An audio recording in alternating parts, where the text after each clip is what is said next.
What's up, everybody? Welcome back to Punch Drunk Nerd, the podcast where three friends, three amigos, three bambinos come together to talk about nerd shit. This week, we are finally doing our top 10 movies of 2025. Yes, we are in January. Yes, we are in 2026. But you know what? It takes time for us to watch all of these goddamn movies. And 2025 was a rough year as far as like trying to rank these because there were so many good movies. My name is Luis Gonzalez, and with me is Miguel Sanchez and Deadpool. And literally up until like, a few hours before this podcast, I had to wrap in a movie. It's all I've been doing. I haven't been sleeping that much. And honestly, I'm so excited that we're doing this because then I can just move on with my life. But I'm so happy that I did it as well. Me too. I will say this every year outside of the podcast, before we even started the podcast, every year I'm like, I think this year I'm going to watch all the Oscar movies. Yeah. I fucking never do. Okay. And it's just because it is what it is. Okay. By this point, we've done enough of these. You get it. All right.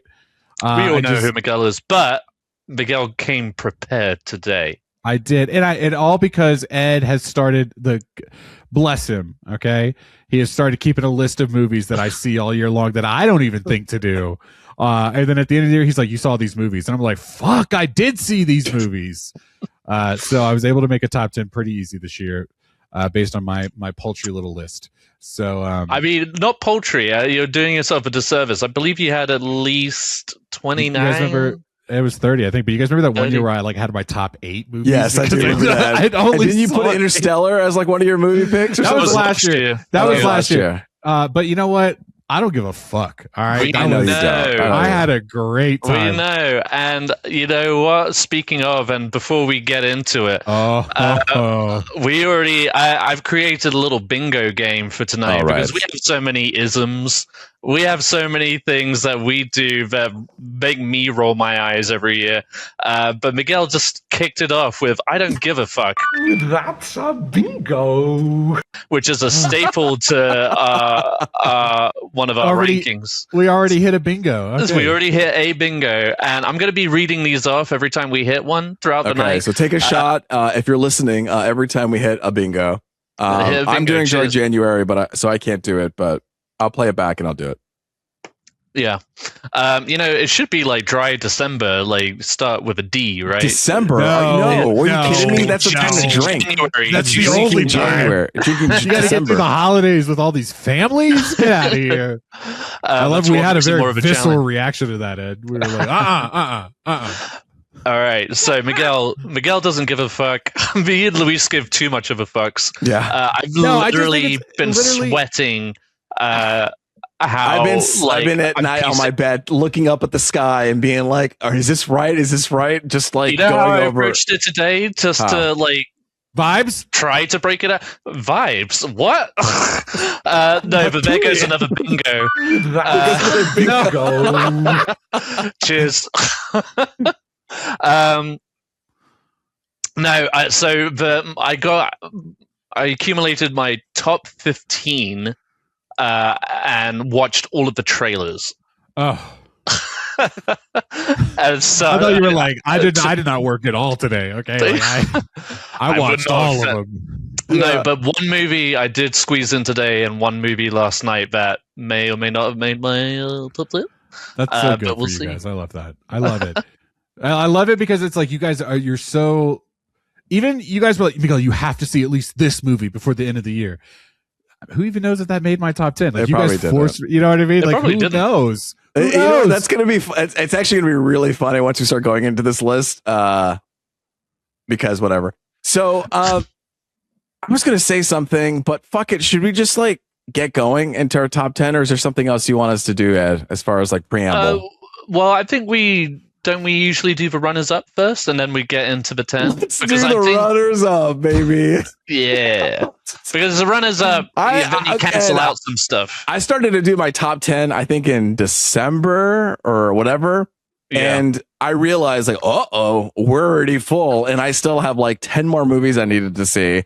It was very problematic. Like it was a problem. Like I kept trying to move pieces into certain places. And there's just not enough numbers between 1 and 10 to make put all my favorites in there. Sure. Let me tell you. If we're gonna do honorable or runners up, or this are the 3 before 10, are we trying to? Yeah, the 3 before 10. Okay. Like 13, 12, 11. And let me tell you, those 3 were fucking tearing me apart today. I was just like, let's just make it 15. Let's just make it 15. Good. And, you have to draw the line somewhere, but because you want to mention so many. And I also feel like you guys judge. But I know we don't. We all love each other. I also want to say that we are doing this before the Oscar nominations, and that was like a very big thing that we put into consideration for this episode, was that we did not want to get influenced by whatever the Oscars were throwing at us, our nominations and all that. And so I already actually feel like that already infected me on this list and in choosing it. So I really had to combat that and be true to who I am, but who I also think deserves to be on the list. And this was tough. So yeah. Okay. Now with all that done, let's do in our runner-ups, 3 of them. Now, are they ranked, Ed, or are they just the runner-ups? No, they should be ranked. But you do it however you want. You do it however you want. No, we'll do it ranked. Okay. Miguel, why didn't you kick us off? Well, all right. Well, my number 13. Okay. I want to say that I have a quite extensive list of my honorable mentions, and that's where I tried to put a lot of my like family friendly films. Of the 30 movies I saw, it felt like 6 or 7 of them were, hey, my son wanted to see this movie. Sure, yeah. And we went to go see it, but also some of those ended up being a lot of fun. And sometimes it was seeing a movie in the theaters, which I did go see this in theaters, but sometimes it was seeing it on Netflix. And you guys, one of the biggest movies of last year, in my number 13 spot, a surprise hit in this house, but not really when you realize every fucking kid loved this movie. I'm going to shout out K-pop Demon Hunters. Okay. Number 13 for me. Yeah. A lot of fun. Some people would say it was really like overstimulating and they didn't follow it. I thought it was perfect for a 13 spot. Am I over the songs? Yeah, but only because there's like 8 of them, and we'll see if there's going to be bangers on a sequel. They do not sound the same. That's a crazy take to me. Fucking idiot. Dumbass. But no, this was one of those movies where like I had seen it on social medias and I was like, hey, babe, there's like one song is really good. We should listen to it. And then I think I've mentioned this already, but my son was coming home like singing some of the songs, but he didn't know what they were. And I eventually like realized later, oh, it's this movie. And we sat down and we watched it and it was a lot of fun. We've seen it a ton and we ended up actually going to the re-release in theaters a couple months back. It's genuinely crazy how kids operate these days. It's just like, oh yeah, I've memorized this song. I don't know what it's from. I don't know who sings it, but it's a fucking banger. I'll tell you. Yeah. But for me, number 13, K-pop Demon Hunters. Going to your 12, Miguel. Oh, you want me to do all of them right now? Okay, yeah. So my number, no, I understand. My number 12, I wasn't ready to do this. A movie for me, you guys. It didn't make my top 10. Okay, and I think these 2 are kind of a surprise. But my number 12 movie is going to be Wicked for Good. Okay. Yes. Not so good. You know what I mean? It didn't make my top 10. Though. Right, but that's 10. A bingo. Is it really? I thought it was. What was it? If I even mention it? No, Wicked for Good makes a top 10 or runners up. Or runners up. Okay. I thought I was clear. I thought we were good. Let me take my sip. No, you guys, I loved Wicked. I thought it was so good. Wicked Part 1, as we talked about in our episode. This one did a lot of really interesting things, and I think had some really good moments. But it is, as Ed and I talked about, it is just really hard to top that first one. But you know what really also kind of puts it in the honorable mentions is what a press tour for 2 years straight. You know what I mean? God damn it. I know people are tired, those people, but I loved it. And so I could never, No, for real. Even had a couple of songs that I was like, this is actually good. I'm glad I watched it. Now I feel like I've seen the musical. Would I be interested in watching this again? Yeah. Would I go see this on Broadway? Absolutely. My number 12, Wicked for Good. Yo, K-pop Demon Hunters, Wicked for Good. Like 2 musicals. Kind of musicals. Yeah. After a year of musicals, if you guys remember, I was doing that last year. I do remember. I listened to that episode of the day to help me make for bingo. And this was the year of musicals. Were those the only 2 musicals you saw this year, Miguel? You did Fiddler on the Roof, right? I also did Fiddler on the Roof. We did Rent, and then I was going to do more. Miguel was like, you gave me a list of like 10 musicals to download. And then I was like, all right, and I got them all. I watched them. They're on the list there, and I was actually revisiting those recently, and I was like, "Ooh, yeah, I want to do these just for the fun of it." Yeah. And I think maybe I'll keep it going. Like, you know what, Wicked Part 1, Part 2. I'll do Musical Year Part 1, Part 2. I'll do a few more musicals this year. Okay, there you go. Musical for good. Yeah. Musical for good. Musical for good. Big L musical. All right. All right, and my number 11. Damn it! Now that I know how this bingo is going to go, I'm going to get a 2 for here. Okay, it didn't make my top 10. Okay. For a couple of reasons that I think you guys may have read on the podcast when I was sick and I was out, but it didn't live up to the hype of the second movie. You guys, James Cameron's Avatar Fire and Ash, number 11, just outside the top 10. That is a bingo. I know. Damn, you hit all these bingos, 10. Miguel. Wait, that might not be, because for that one I wrote Avatar Fire and Ash makes a top 10. Well, we still have time. Right, boys? And I'm still going to drink it anyway. Yeah, you guys, I didn't really get to talk about it too much. I won't do it now. It's not as solid of a movie as the second one. I think the second one is damn near perfect. It was what like reinvigorated my love for James Cameron. I understood what he was doing with Avatar in that moment. I wanted this one to push forward a little bit more. Even though it was like a continuation and a wrap up of part 2, I still am excited for the future of Avatar. I'm hoping, and I think what would be best for this franchise is just an absolute push forward. Let's see something beyond this basic family huddle and also the water tribe. Like, let's get even more into it, because I'm a believer and I want to be. Was it a little long? Yeah. But Avatar Fire and Ash was still a beautiful film. It visually was beautiful, had a lot of really great moments that I thought were exciting. And I just can't wait to see where we go from here. So my number 11 was Avatar Fire and Ash. Wow. Miguel's runners-ups for the years. 2025. Beautiful. There you go. Nice. Luis, would you like me to go next? Ed, do you want to go next, or do you want me to go next? Do you want to go last this time? Sure. If you're feels like Ed's running things right now. Like, yeah. Yeah. Well, I'll take your spot. How about that? All right, go on then. All right, I'll tag in. I can do it. All right, so I'm looking at this list and I'm already upset. Like, I'm already like, did I do the wrong thing? Did I not do the wrong thing? But you know what? Fuck it. This is a human experience. Is that a bingo? That's a bingo. Fuck it. No, what? Fuck it. I say that. Fuck it. We all say it. I mean, we get so apologetic before each thing. I swear to God, it is so silly. I just feel like it should be whatever. Who gives a fuck? Okay, here we go again. Drink again. All right. Well, start off at number 13. This is how it's done. K-pop Demon Hunters as well. My number 13. Wow, this one, surprisingly, when I originally made this list, I was like, this is going to be number 10. You know, this is in the top 10 for sure. Wow. And then as movies started rolling out, I was like, fuck, how am I going to fit this in? And I just couldn't. And thank God we're doing the runner-ups because I just rewatched it. It's so fun. It's a fun movie. And I think it's like the direction of it is like really clever.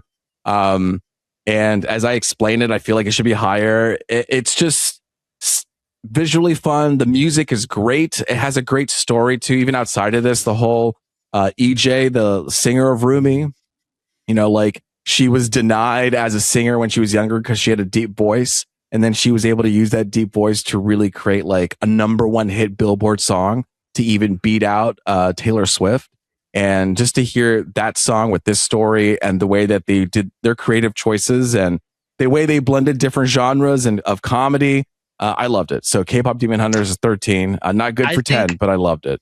I think I owe it a revisit. I didn't have time. It wasn't even in my consideration to go revisit. It's so snappy and quick and it does a really good. It's like, listen. We're gonna have a new episode coming up soon where I'm gonna be like a K-pop apologist. Fan. Like I'm gonna. Yeah. I don't think you needed to push it for like your end of the year list or anything like that. I'm just surprised I'm just surprised because like my son we watched it so many times just because he was like putting it on. Like he would grab the remote and be like, let's watch this again. So I'm surprised you just haven't seen it that many times because of that. I mean, Lily watched it so many times through like at the later part, like so many birthday parties at theaters to go see it. You know what I mean? Yeah. But yeah, I mean, man, I don't know what to say. I feel silly for not being a part of the buzz, but I just no, it's okay. But literally, this was not an animated year for me. I saw Dogman and I saw K-pop Demon Hunters, and neither of them really, rocked me. Which is wrong for. I'm kidding.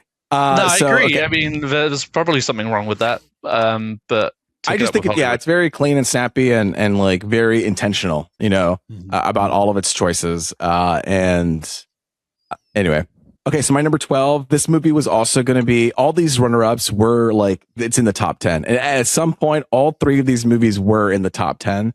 But the way that things shaked out, it's just what it is. My number 12, a movie that I told people to go see, and I said, wow, what an experience. But after it sat in my head for a little bit, I thought, was it all just smoke and pop? I don't know. I put Marty Supreme as my number 12. I honestly wanted to do a rewatch of this movie, and that literally was going to be the next movie I was going to like be on my watch list, and I didn't have time. I literally ran out of time, so I couldn't check my homework again. But I saw it with Eric Jew, and it was such a fun experience to see it in theaters.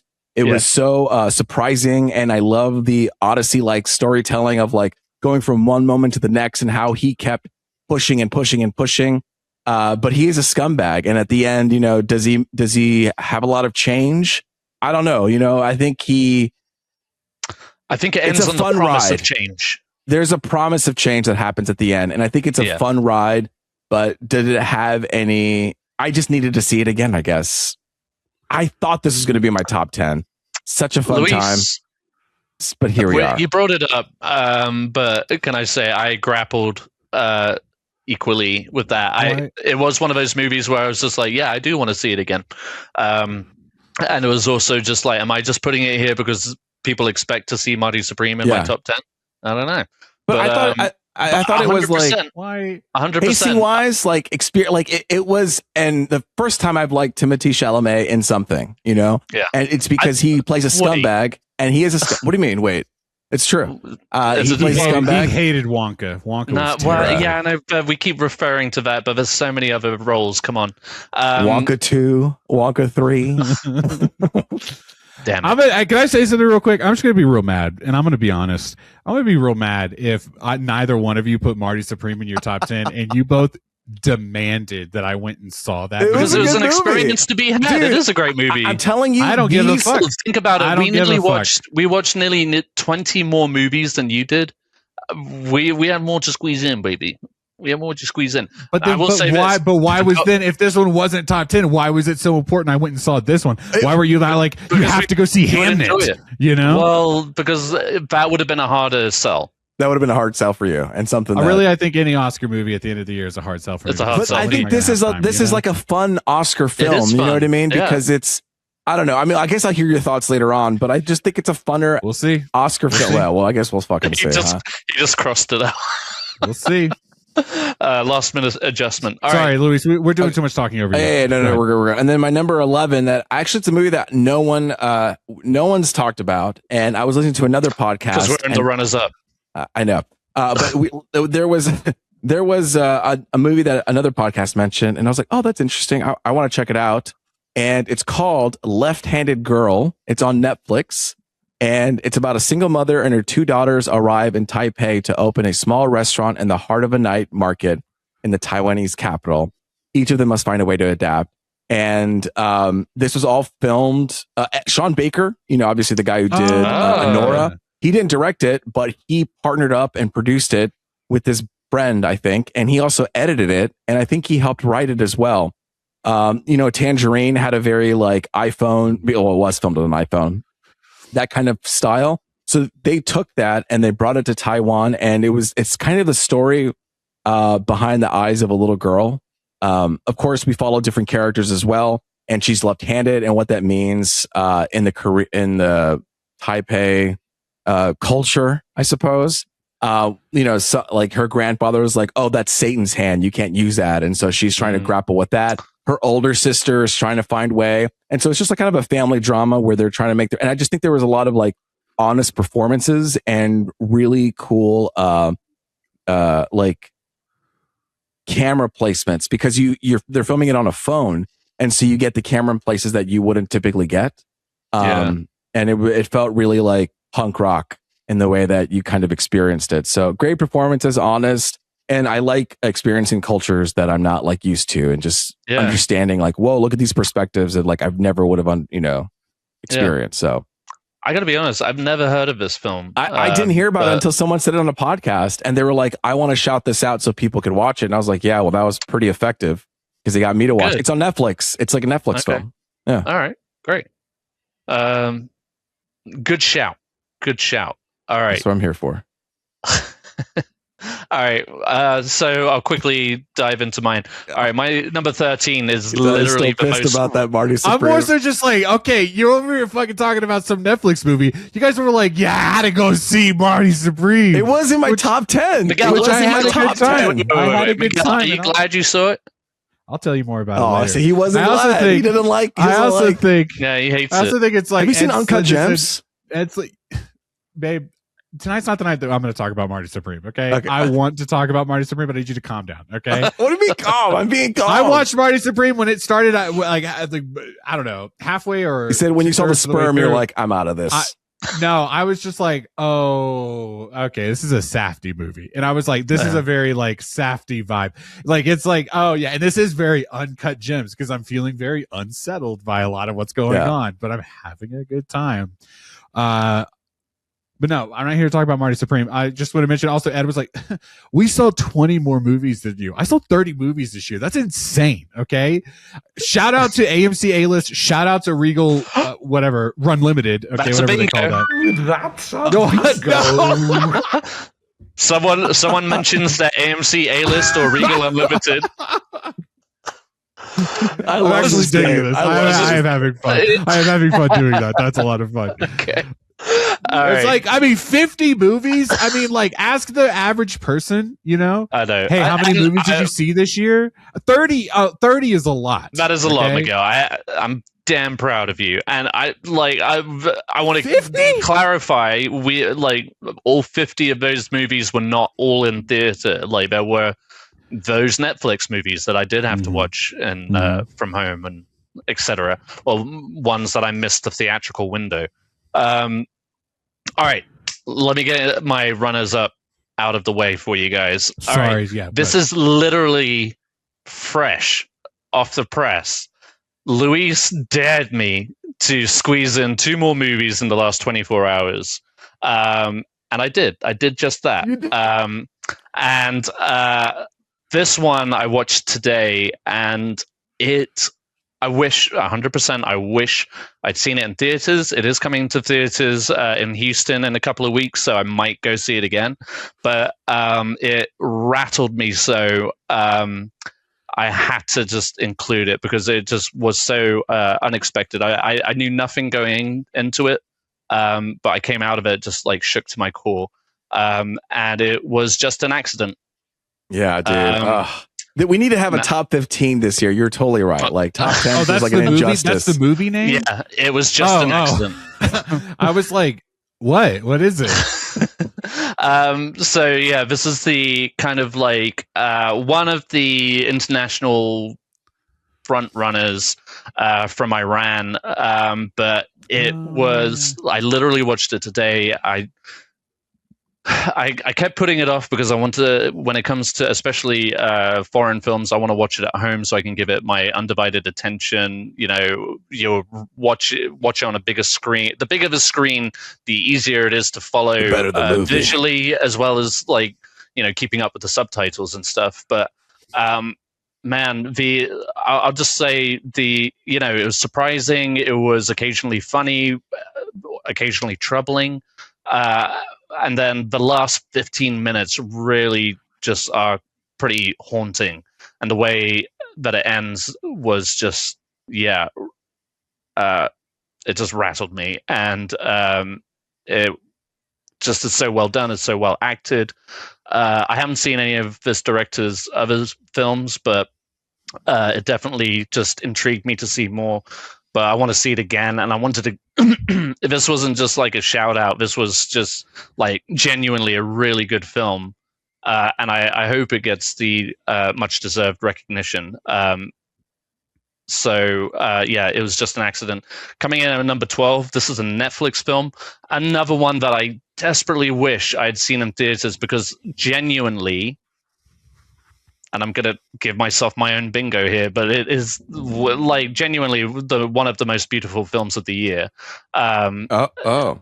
Beautiful film. That's a bingo. That's one of my. Oh no! Wait. Are you still there? Yeah, can you hear me? Yeah. We're all here. We're all here. Down. Oh no! I accidentally hit another tab. My bad. Oh, okay. All right. I panicked for a second. I was like, "No!" It's okay. That's another bingo. Tell us about this Netflix movie that was so important. All right, it was Train Dreams. Yeah. It's just. I wrote it. It's beautiful, transfixing, serene. It's poetry on film, and as pretentious as that sounds, it just is. It is so like plot light. You are just breezing across this man's life as a frontier woodsman. He's like a woodcutter during a time where forests were being torn down and basically reshaping the earth during the times of the Industrial Revolution of America. And but like just one example is very early on in the movie, there's a camera that's fixed to a tree that gets cut down, and it just the way that it gets cut down and it falls, you're just going with the tree. It's just immense. Just like the story is so gentle, tragic at times, beautiful at times, funny at times, but like it is such a breeze of a movie. I just like was so transfixed the whole time, and the ending is again just really beautiful. To repeat myself, it's just like it is. It's just like if this movie only got nominated for best cinematography, it would have been worth it. I mean, I want to just like bump in here a little bit, but like, please. I'm going to spoil it. We're going to have our Punchies, which is like our version of the Oscars, where we do a lot crazier categories.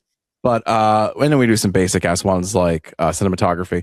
So this one, actually, spoiler, this is probably going to get my Punchie for cinematography, just because it was not just lit beautifully, but the composition of all the shots, like when people are working, the way that it drags your eye to certain situations, like it comfortably, like, oh, from the left to the right to the center, like the framing and the blocking and the composition. Like I was like, oh, this is fucking cinematography. This is like portrait making. This is like every frame is a picture kind of situation. And the way they're able to utilize movement in it as well, phenomenal. Yeah. Just and it's you've got that small box ratio, but it's just the shot of him in the plane, just the shot of him looking in the mirror, the closing shot, or one of the shots where I won't give it away. Miguel, watch it with Kristen. It's like an hour and a half, but it is breathtakingly beautiful. Sorry, like, what do you think I'm gonna watch? He's not gonna watch this movie. I want to. My thing is like, I give you guys shit because you're always like, oh my god, I can't figure out my top 10. But then it's like you guys watch like these insane movies that like they're just not on my radar. Again, like I just like if we're so limited on our movie time and the way we digest media in my house, that it's just like I don't even think about these movies. It's laughable, the top 10 I'm about to present to you. When you guys are like, oh god, this, and then the way that the fucking, it's just like I just don't have time for that.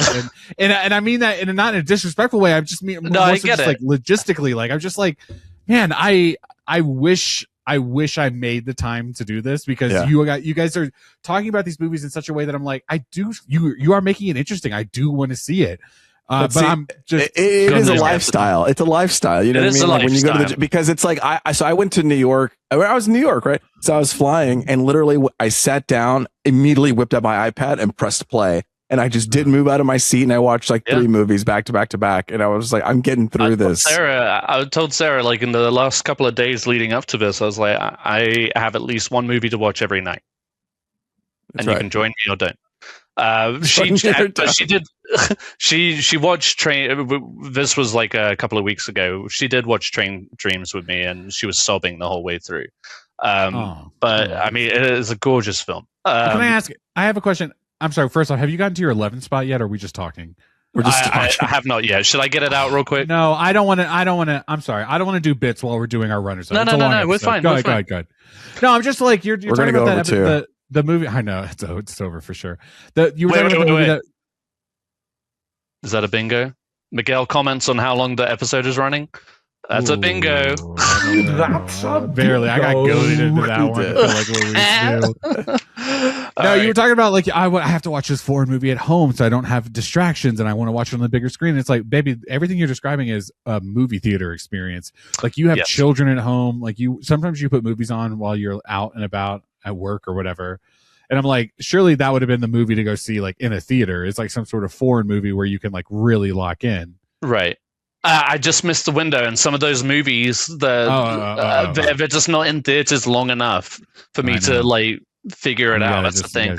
And like, it's a lifestyle, especially on a weeknight. I try to have like a rule of thumb. I can't tell you how mad that made me. Sorry. But I've had to like abandon TV. There are sometimes where like my rule is like I'm not gonna go if I go see a movie during the week. I'm not gonna go until after 7. Like it has to be a showtime after 7 o'clock for your family and rules or whatever. So I'm around with the family. Like most of the like family life stuff is winding down, whatever. And then on the weekends, it gets even murkier, you know, because I want to hang out with Sarah and stuff. But let's ask Ed to play Fortnite even one time while we're awake. Well, he wasn't going to play it this week, but now maybe after this episode. Oh, I'm free. Yeah. Come February. Ed's on Fortnite. All right. Yeah. We should call that February. Fortnite February. Have you seen Wuthering Heights yet? All right, Ed, I'm sorry. We're doing a lot of talking. The runner's up. Go ahead, Ed. 11. All right. This is like a complete left turn, but man, I just kind of enjoy this movie so much. And I rewatched it for a third time. It is Friendship from Tim Robinson. Yeah. God damn it. I still haven't seen that. Oh, man. You know, I'm going to say right off the top, it is not I Think You Should Leave. It is I Think You Should Leave that is drawn out with the tension of the thriller. Mm-hmm. But with the tone and the just you know what the I don't know, just the characters of a Tim Robinson comedy, but like it's more akin to the Chair Company than it is to I Think You Should Leave or Detroiters. And that might be jarring to some people, but at the same time, it is still hilarious in its own way. But it's the first time I saw it, I was just like, I don't know, where is this going? I feel like somebody's about to get murdered at any turn, but I just enjoy it so much. It's such a fun little wacky ride. You know what I've seen of that movie about 1 billion times? That drum scene where they're yelling at each other. Yeah. And then it's like every time you refresh it, there's a whole nother 5-minute segment of that movie, that scene that they every didn't time show. It comes up. Yeah, it's something new. I was like, dude, man, they must have filmed this for like hours and just clipped it down, because that scene is like pretty brief in the movie. No, I bet. It's but great. It's just the way that they kind of crack too when they're doing it. Yeah. No, I'm all about seeing that movie. It's one of those that's like kind of on the quote unquote list of movies I want to see, but they're just gonna have to be movies that it's like, hey, Miguel, sit down and watch this. Okay. Fair enough. But there it is. I just like it stuck around my top 10. Like it was just at 10 for so long. I just enjoy it. It's just so zany and just deliberately goofy. I don't know. I enjoy it. It's a good comfort watch, I guess, which is weird in its own right. But that's me. That's my runners up. Just imagine someone listening and they're like, "Ooh, they're going to talk about their top 10 movies," and here we are, like 40 minutes into the episode, and we just finished the runners up. Okay. Yeah. Well, me and Luis were pretty brief. You kind of just dragged it on. Just kidding. All right. Let me get a little more drunk. We're gonna have a good time. All right. Wait, what did you say? I said I'm gonna get a little more drunk. We're gonna have a good time. Yeah. You get more drunk. What? I don't like that I can't see the bingo. Okay, because I feel like there's something like by the end of it, I'm gonna be like calling my therapist and be like, "Why? Like, why are you?" Bingo. Somebody mentions their therapist. Miguel's knocking out these bingo cards left and right, dude. I know you guys so much. I want to set myself on fire right now. That's a bingo. Wait, that's a bingo. How dare you? All right. Well, you want to do top 10? Yeah, no, we're done. That's it. Guys, we'll see you next week. A couple of smaller. You guys remember when Luis was getting married and we did those like mini episodes? Yes. Let's bring those back. That was kind of fun. It was fun, right? Because then we had like a month off. I'm being serious. Where it was like, hey, we did like 4 little 20-minute episodes in a row. Yeah. Kind of, that was dope. Let's set that up for like our busiest time of year. I know. Around my birthday, let's take a trip, okay? Miguel, let's kick this thing off with number 10.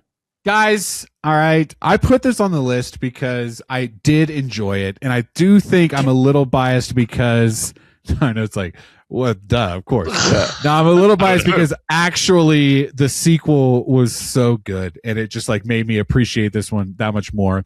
I did rank these as, I assume for you guys, it's every movie you fucking loved on your top 10. For me, it's movies that I really liked. In the middle, it's movies that I had a lot of fun. And then by the top, it's movies that I could not stop watching. Okay. Right.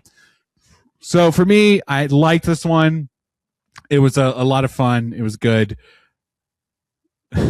Whatever. 28 years later. Okay. It's good. Right? Yeah. I put it in my top 10 because it did something for the franchise. We're talking about in another episode, 28 years later, Bone Temple. We wouldn't be talking about it without this movie. It set up a lot of really great stuff. It was Danny Boyle coming back. That was something if you were like a fan of the franchise, you wanted that. You wanted Danny Boyle coming back and giving you a 28 sequel. Was it exactly what you expected it to be? No. But it also had some really great moments. Was it divisive? Yes. I landed on the positive side. I walked away from it going, I can't wait to see more. I got to see more. I keep wanting to see more. So 28 years later, top 10, Miguel Sanchez. You know what Beautiful. I love? That what you bring to the table, Miguel, is diversity. Okay, and that sounds condescending, but genuinely, it's just it's a lifestyle, actually. So it's just like it's one thing I'm always conscious of is like I don't want to kind of regurgitate what the top 10 movies were nominated for Oscars. You know what I mean? Oh yeah, no, because like my movies are going to be not the Oscar movies. Exactly, but like to no detriment at all. I just like it because 28 years later was a fun movie. Like I enjoyed that one, and we're through that we get to give shout outs to the movies that we genuinely enjoyed. You know, when I make lists, think about this. I'm the everyman. You know, you are the everyman. Yeah. You guys ever talk to a blue collar worker? All right, I can do that. All right, yeah, I can't. I know how to do that. I don't know how to. It's scary. I know how to do that. I get handshakes. I get dapped up. All right, I know how to do that. And sometimes that's what I'm doing. I'm dapping up these movies. Yeah, okay? dap them up. Somebody tried to talk to me about the Texans game the other day. I was like, oh, bitch, buddy, I know how to do that. I was like, the weather was bad. Ask me 5 years ago to talk about the Texans. I couldn't. You know what I mean? Yeah. I'm a different person. You are. I don't even know you anymore. All right. Yeah. Luis, hit us with your number 10. Oh, shit. It's my turn. Yeah, it's official. Okay. Number 10, made you cry, made you believe, made you hope. Again, cinematography, on point. Acting, on point. Story, on point. Everything's going to be on point. Number 10 is Hamnet. This one is... I do want to see that one. Oh. Jessie Buckley, fantastic. I think she's going to win the Oscar, and the kid is great. And that's also a bingo. That's Why? a bingo. Hamnet makes a top 10 or runners up. Oh, okay. Okay. That's not bad. It's not all just like personal stuff. It's yeah. It feels like it. No, again, I think this is like, it's kind of quasi straightforward storytelling here, but I think that the relationship that the kid had with the parents and the parents with the, just like every fucking family, right? I guess that's every family has the kids and the dads have relationships. There's nothing special Luis, about that. I can't. One day in the future, I hope that you have a child, and then you'll dive even deeper into that feeling. Oh, you know what honestly, I am going to be a puddle if I saw this movie after having a kid. Sobbing. I was. And Me then, and honestly, Sarah that last shot where everybody is like reaching out to her and she's reaching out, like spoilers. That is, oh yeah, my bad. That's storytelling. okay. That's cinema. Yeah. You know. Anyway, 100%. Like, I'll just come out and say it, I erased it from my top 10 today. My feeling was like, yes, there are those moments, but then I felt, and maybe this was just me talking myself out of it. Like I sobbed through most of that movie. Like, tell me why I was crying at a bird's funeral. You know? Yeah. Were you at the theater or at home? That was in the theater, right? Can I ask you one, just like really quick? Yeah. If it was like a full theater, small theater, whatever, like, were you like audibly sobbing? Like, do you think the person heard you? No, I don't think I ever audibly sobbed, but I just like, there are some moments where like I'll tear up and like I can just like, and then there's a point where it's pretty loud. There's a point where it just starts flooding, and I just let it flood. And this movie, I was just letting it flood. Because if the more I keep trying to wipe it, it's just I'm just let it come. And yeah, you bring up a good point about that. You bring up a good point about that bird scene though, because there's a lot of like magical realism, poeticism, lyricism that happens in this thing, and I guess it makes sense because it's obviously like William Shakespeare and stuff. But you have these like otherworldly moments that makes you feel like bigger than life, and the way they're able to capture that, real beautiful. Chloe Zhao, good director. Go see Eternals. Yeah, there you go. Ed, what's your number 10? All right, my number 10. I grappled with this no. This guy has been on my list throughout most of the year and has only shuffled slightly. I feel like people aren't talking about it as much now that we're here, but it's Eddington. Oh, okay. For me, I looked into these movies that were a commentary on what is going on in this world right now, and what is going on doesn't make sense to me. But this movie in particular perfectly portrayed what things felt like during the pandemic without feeling tried or just trying to lean one way or the other. There are a lot of angles of perspective in this movie. I feel like, and then there's like this kind of like Coen-esque, almost satirical element to it that just I just enjoy about it. I've seen it a few times now, and it's just the more it progresses, the wilder it gets. I love it. But it's like solid cast, like one of my favorite Joaquin Phoenix performances in a while. And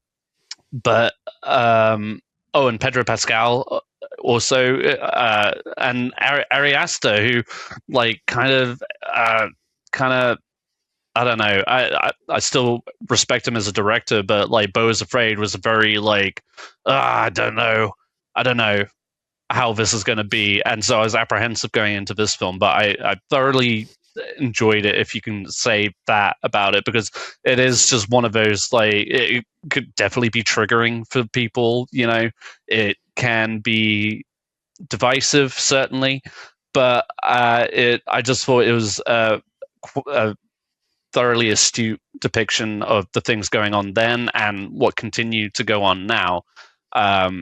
And I just appreciated it for that, and I think it's a good movie, a good thriller. I hate top 10 episodes because it's like someone will mention a movie and it's like, oh well, fuck, I could talk about that for 45 minutes. Like, can we just talk about that? Yeah. But yeah, no, I love it. That was your 10? Number 10. Yep. Okay, got it. All right, so is it my turn now? Yeah, hit us with number 9. Number 9. Okay. Hey guys, this was a movie that I didn't necessarily as a whole think the movie was perfect, but it had some really great performances. And it's one that I don't think is going to get a lot of love this season. And I think, it is what it is. And I think I had some pretty clear thoughts when we talked about it initially. But my number 9 movie of the year is The Smashing Machine. Oh, yeah. Okay? We talked about a Safdie movie earlier. Okay. Yeah. Here's why. Here's why. Yeah. Okay. It was purely coming down to Dwayne Johnson and Emily Blunt. Okay. I really loved their depictions of these characters as true to like Safdie form. Like we're getting these like actors who aren't really actors with some of the other characters. And so it's kind of giving this like realism. Did I think the movie was perfect? No. Okay. And I think it left a little to be desired by the end of it, but there were just like some really great moments that I was like, hey, you know what? We're trying to like knock it out of the park here. I just thought what I really want, I kind of mentioned this a few times, is you guys remember that year where Jonah Hill won an Oscar or was nominated for an Oscar for Moneyball? Yeah. That's how I feel about Dwayne Johnson. That's how I kind of feel like when a big actor like kind of successfully does something. It's like, oh, I would love to live in a world. I would love to live in a world where you like actually won an Oscar, Dwayne Johnson. Is it going to happen this year? Of course not. But it was a really great effort, and it was, you know what it was? Dwayne Johnson going, I'm not doing the Journey to the Center of the Earth. I'm not doing Jumanji. Right. I'm not doing fucking Transformers or whatever. It was like he was like making an effort and doing something that I think was like commendable. Yeah. So for me, and he didn't look like Dwayne Johnson. No, I love when the prosthetics, they did such a good job.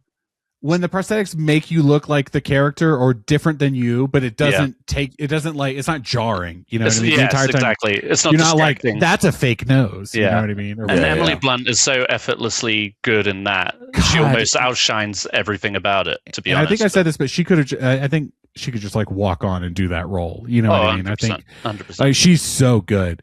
A the couple chemistry they had in Jungle Cruise just came out of this one too, you know. So in that's why I was like, let me watch that again. All right, I went to Disney and I was like, hey, run that boat by me one more time. I don't want to ride it, just run it by me. Run it by me. No, you guys, I put it on there. Like I said, my 10-1. There's a level grading, and this was like movies that there's something that I got from it. It's not necessarily perfect. I love the dreaminess of the movie. You know what I mean? The dreamy feel of it too. That they open with like a VCR, like a VHS, like kind of vibe. Recorded. Yeah. There's a progression too. If you see it, it's like the VCR, the dreaminess, and then at the last shot is like a straight up, almost like digital camera, clean ass look in the parking lot. Him in the parking lot, and it's like we're done telling that story. Now we're here in the real time. We're not like looking back at this dream. This is the real moment, and so I like that visual storytelling. Listen, I don't want to get into this. I just want to really briefly say, like, I kind of want the Safdie brothers to get back together. Like, yes, I feel like both of them put out movies this year. Good job. Not come together. Now, and I get it. You guys went and did your own things, but you guys bring something to the table, each of you. Yeah. And both 100%. Of you married together, like, really cook. So, yeah, I was going to make a snarky comment. I feel like Go on. Well, just like out of the two, I think Josh proved that he is more of the director. Yes, whereas but which is to say that I think Benny is 100% the acting director. You know what I mean? Yes, and that also the kind of like other side of the fact that he can also act. It's just like, damn, did you actually? Right, obviously that. But I see what you're saying. Like, also bring something to the table. Josh is 100% behind the camera, kind of thing, and you got that sense in Mighty Supreme. And between the two movies, I would definitely rank Mighty Supreme higher. Yes. I'm just saying, but like I think you saw those flourishes in The Smashing Machine. Like, it was there. The presence was there, like you were saying. But I think, yes, come back together. Be in Marty Supreme, like in Smashing Machine. Oh my God! Now I'm forgetting all these Safdie brothers. That Safdie brother, he wrote and directed it by himself, Benny. But in Marty, it was Ronald Bronstein and Josh Safdie. So I felt like there was a lot more support, at least like script wise. Yes. Screenplay, when Smashing Machine maybe feels a little more like thin compared to. like Smashing Machine feels almost more independent, if that makes sense, where Marty almost feels like a studio. And we could be here all Yes, night breaking yes. down the Safdie movies. You know what I mean? But we got to move on We got more. to my I'm number sorry, 9. I don't want to. That's my right, number that's 9. Get ready, put your guns away. I'm talking about Weapons. 2025 Weapons, the horror film. Wow, what an incredible story structure this thing had. Interesting characters that you just want to know more and more about them as they unveil a character. You're like, what the fuck is going on? So there was intrigue. I love Zach Kreger, the way he's able to blend horror and comedy, and that last moment at the end, that cathartic release. It was also super funny. So he married comedy and horror together at the end. It's like amazing. So and what's it called? Great performances as well. And it had very scary, traumatic things to very silly things. And I think obviously, and it had like the meme character of the year too with the witch person. So visually iconic imagery. And a really good time. So Weapons is my number 9. Good. I'm glad somebody mentioned it. I enjoy it thoroughly. I don't know. You saw it in theaters, right? I did. Yeah. Okay. Maybe you were. I don't know what happened, but did we not review it? We did, but I wonder. We did review it. Yeah. No, we definitely did, but I want to say maybe like you were out of town and me and Miguel reviewed it together, and maybe you did it after the fact. Oh, okay. Possibly, but yeah, no. I mean, I'm like I said, I'm just glad you're giving it a shout.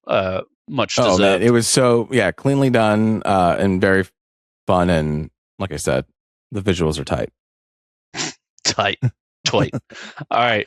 Well, coming in at my number 9, Luis, this is a little present for you. Okay. I mentioned earlier that I squeezed in 2 movies in the last 24 hours. And this one, man, I can't say enough how much I generally don't like Richard Linklater's films. Yes, but I watched this little movie called The Velvet. Yes, you did, and I fell in love with it. Yes, you did. I mean, to be honest, as a movie buff, I call myself a movie buff, a movie nerd. But it shamed me in a way because I'm not fluent in the French New Wave. Right. And this is about the making of a French New Wave film called Breathless, directed by Jean-Luc Godard back in the 60s. And I'm aware of that film, but I've never seen it. And I have seen some French New Wave films, but they usually leave me feeling dumb. Because they can be abstract, they can be very ambiguous. It's a response. It was a response to the studio system where everything was so like blockbustery and staged and very like you have to go through the bureaucracy of filmmaking. Yeah, and you're going through basic ass storytelling, and they were like, we're going to combat that with the French New Wave. And we're going to explore more of a poetic, surrealistic side of things, Right. And so. But the moment I watched the trailer before I started it because you kept mentioning it, and the fact when I asked you like, should I watch? It was just an accident on Nouvelle Vague, and your response indicated to me that it was a tough choice.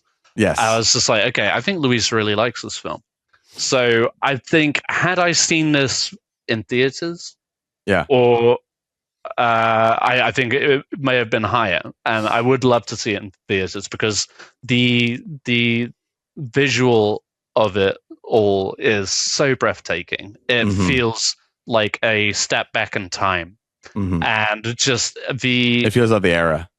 it feels of the era, but it also feels so exciting. It feels like a hangout movie. Just the process, you get swept away and excited about the process of filmmaking, or at least how they're doing it in guerrilla filmmaking. And there's some really beautiful shots. And I didn't instantly make like I said, I went into this kind of blind, but I didn't instantly make the connection that this was like one of those. This is the making of that film movie, Right. Which I feel like if I had known that going into it or like ahead of time, I'd have written it off. More excited. Because I kind of hate that genre of like, oh, here's the movie about the making of that movie. Yes. Because it can feel, but then I'm divided because I feel like, what do French people feel about this film? First off, because French people are very protective about their. Well, technically it's a French film.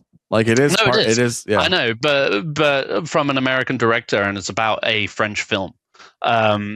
So you're recreating those very iconic images and those iconic people to their culture, but you can feel the love pouring from every frame of it, and it was intoxicating. I just got swept away with it, and it made me want to go and watch Breathless and explore the French New Wave. Like this might be part 2 of Miguel's musical year, but maybe this is Ed's French New Wave year.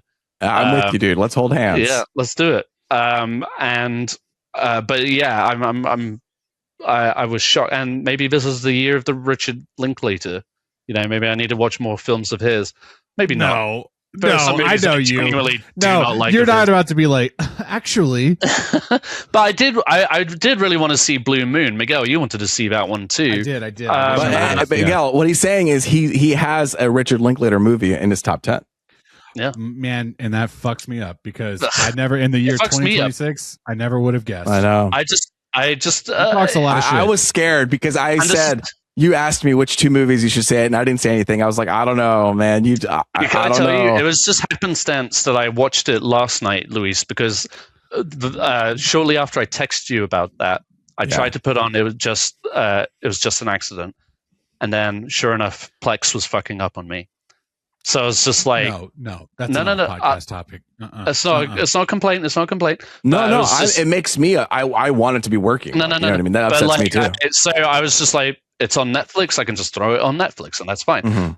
So that's what I did, and I'm so glad I did. I adored it. And then like if I had like a couple of days or a week or whatever for it to just like settle, maybe it would have been higher. I don't know. But this was like a last minute edition. That's why I'm like, goodbye Mighty Supreme, goodbye fucking Hamnet. I'm sorry, but like I thoroughly enjoyed it. I thoroughly enjoyed all the characters, even though I know they're depicting real people, but you get so swept into it and you love it. So yeah, no, it was. I'm not saying much because this is obviously probably as I'm smiling in my list. I'm sorry, I had to walk away for a second just because my son. But can you tell me the movie? The title of the movie? Nouvelle Vague, which is French for new wave. Okay, thank you. Yeah, sorry, I don't mean to make you rehash. No, you're good. But yeah, it was just like a delight, Luis. So I'm glad you talked it up. You definitely underhyped it. I did because I didn't want to. But I'm glad you did that too because again, I'm such Linklater pessimist. First off, I could have been turned away. I'm just never going to say the words French New Wave as a part of my top 10. Come on, and then Miguel. just again, when you hear my top 10, you're going to be like, of course you're not going to fucking talk about French New Wave. Okay? Well, Miguel, we were playing Fortnite last night. And like, man, what if Ed jumped on? I was like, nope, he's got 2 movies he's going to watch tonight. And I didn't even want to ask him to be on it because I wanted him to watch these movies. You have no idea how close I was because I took a espresso before I watched Nouvelle Vague, and then I very almost just dove into it. Was just a accident, but then I was just like, at this point I might. It's all going to be reactionary, and I just want to. I want to let it breathe, and I'm so glad I did. But I'm so glad I watched it, and the biggest surprise for me of my top Amazing. 10 because I watched it in the last 24 hours. But and Miguel, you may have missed it, but Luis's number 9 was Weapons.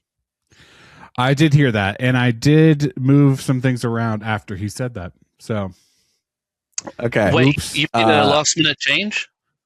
I did make a last minute change. Okay, that's a bingo. Here we go. Get the fuck out of here, Dude, he knows you very well. This is Mingo. Okay, Yeah, this is just Miguel Bingo. Miguelingo. Luis has pulled that shit in the past too. Yeah, but Yeah, Still, though, for some reason, yeah. I'm getting called out. I didn't I say like Miguel. that. I said someone. I don't like it. All right, Miguel, hit us off with number 8. Yeah. So my number 8 is Go fuck yourself. No, I'm kidding. is a Norwegian new wave hit me, baby. I love indie that. dubstep documentary. No, you guys, this is for you. One for me, one for you. Okay. This one surprised me how much I liked it. And that's the thing about some of these movies on my list and not on my list is how much I didn't want to have this like recency bias. You know what I mean? Yeah. But at the same time, I watched this movie twice, okay, within a week. All right. And but that's a big deal for me. That is a big deal. If I am rewatching a movie within a week, it's like, oh, okay, I kind of locked into this one. Something happened. Yeah. That's right. Again, a Netflix movie. Shout out Netflix. We should pay more for Netflix, honestly.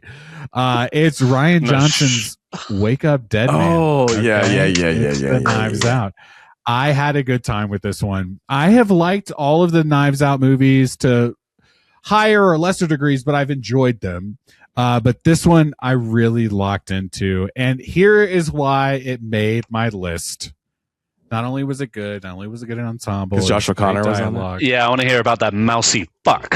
because it made me realize, man, Josh O'Connor's kind of a good actor. All right. Yeah, I had kind of a good actor. He's a fucking great actor. I had a lot of great scenes with him in that movie. I was just like, dude is knocking it out of the park. And I am like feeling things that I just didn't realize I would feel. I think I did say this when we talked about it. It was like, yeah, Ed just kind of called it a little early. Okay. He was like, Josh O'Connor is that man. Is Josh O'Connor going to be the next Bond? No, he's not going to be. But he should be. He shouldn't be because like a mouse. Jack O'Connell should also be James Bond. I believe that more than Josh. You know what? Let's not get ahead of ourselves. Okay. All right. These are great actors. All right. But no, Wake Up Dead Man made number 8 solely because, classic Knives Out. It's very like Marvel in the sense of like, here's a franchise. You know what I mean? Here's a popular franchise. You know what I mean? Well done. Netflix made another one, but it was well done. And it was a great cast. The only thing that I think I might have mentioned this in the episode was just like, I didn't realize that the Mila Kunis was going to get so much hate. I didn't think she was like the standout. This is why I just stay off the internet sometimes. Like poor performance. I never watched her and thought, God, she's ruining this movie. I don't understand why the internet did that. But in general, I really loved this movie so much so that I got my in-laws to watch it while we were in town on their projector, which I was really excited about. Which I'll tell you this. What would get me to watch a lot of these movies throughout the year that you guys are like, oh God, blah, blah, blah, blah, is if I had like a 125-inch screen projector, you know what I mean? Well, yeah, I think I would watch a lot of these movies a lot more. Like we're talking about media rooms now in my house. And I'm like, yeah, let's put a media room up because there's something about like watching these movies big. Yeah. That's exactly the magic of cinema. No, I don't want to overtalk it because I'm sure it's going to make your top 10. My number 8, Wake Up Dead Man. All right. My number 8. This is what's tough. It's a tough year, but you know what? I'm going to be, it's like, how can this movie be so low? But it is. But all of these movies are great. Like I have top 15, all good, even though we did 13. My number 8 is a little movie, independent movie. Just kidding. Called One Battle After Another. Woo! Wow, that's low. Yeah, I know. It is kind of low. But as I started putting the list, I was like, I got to be true to me.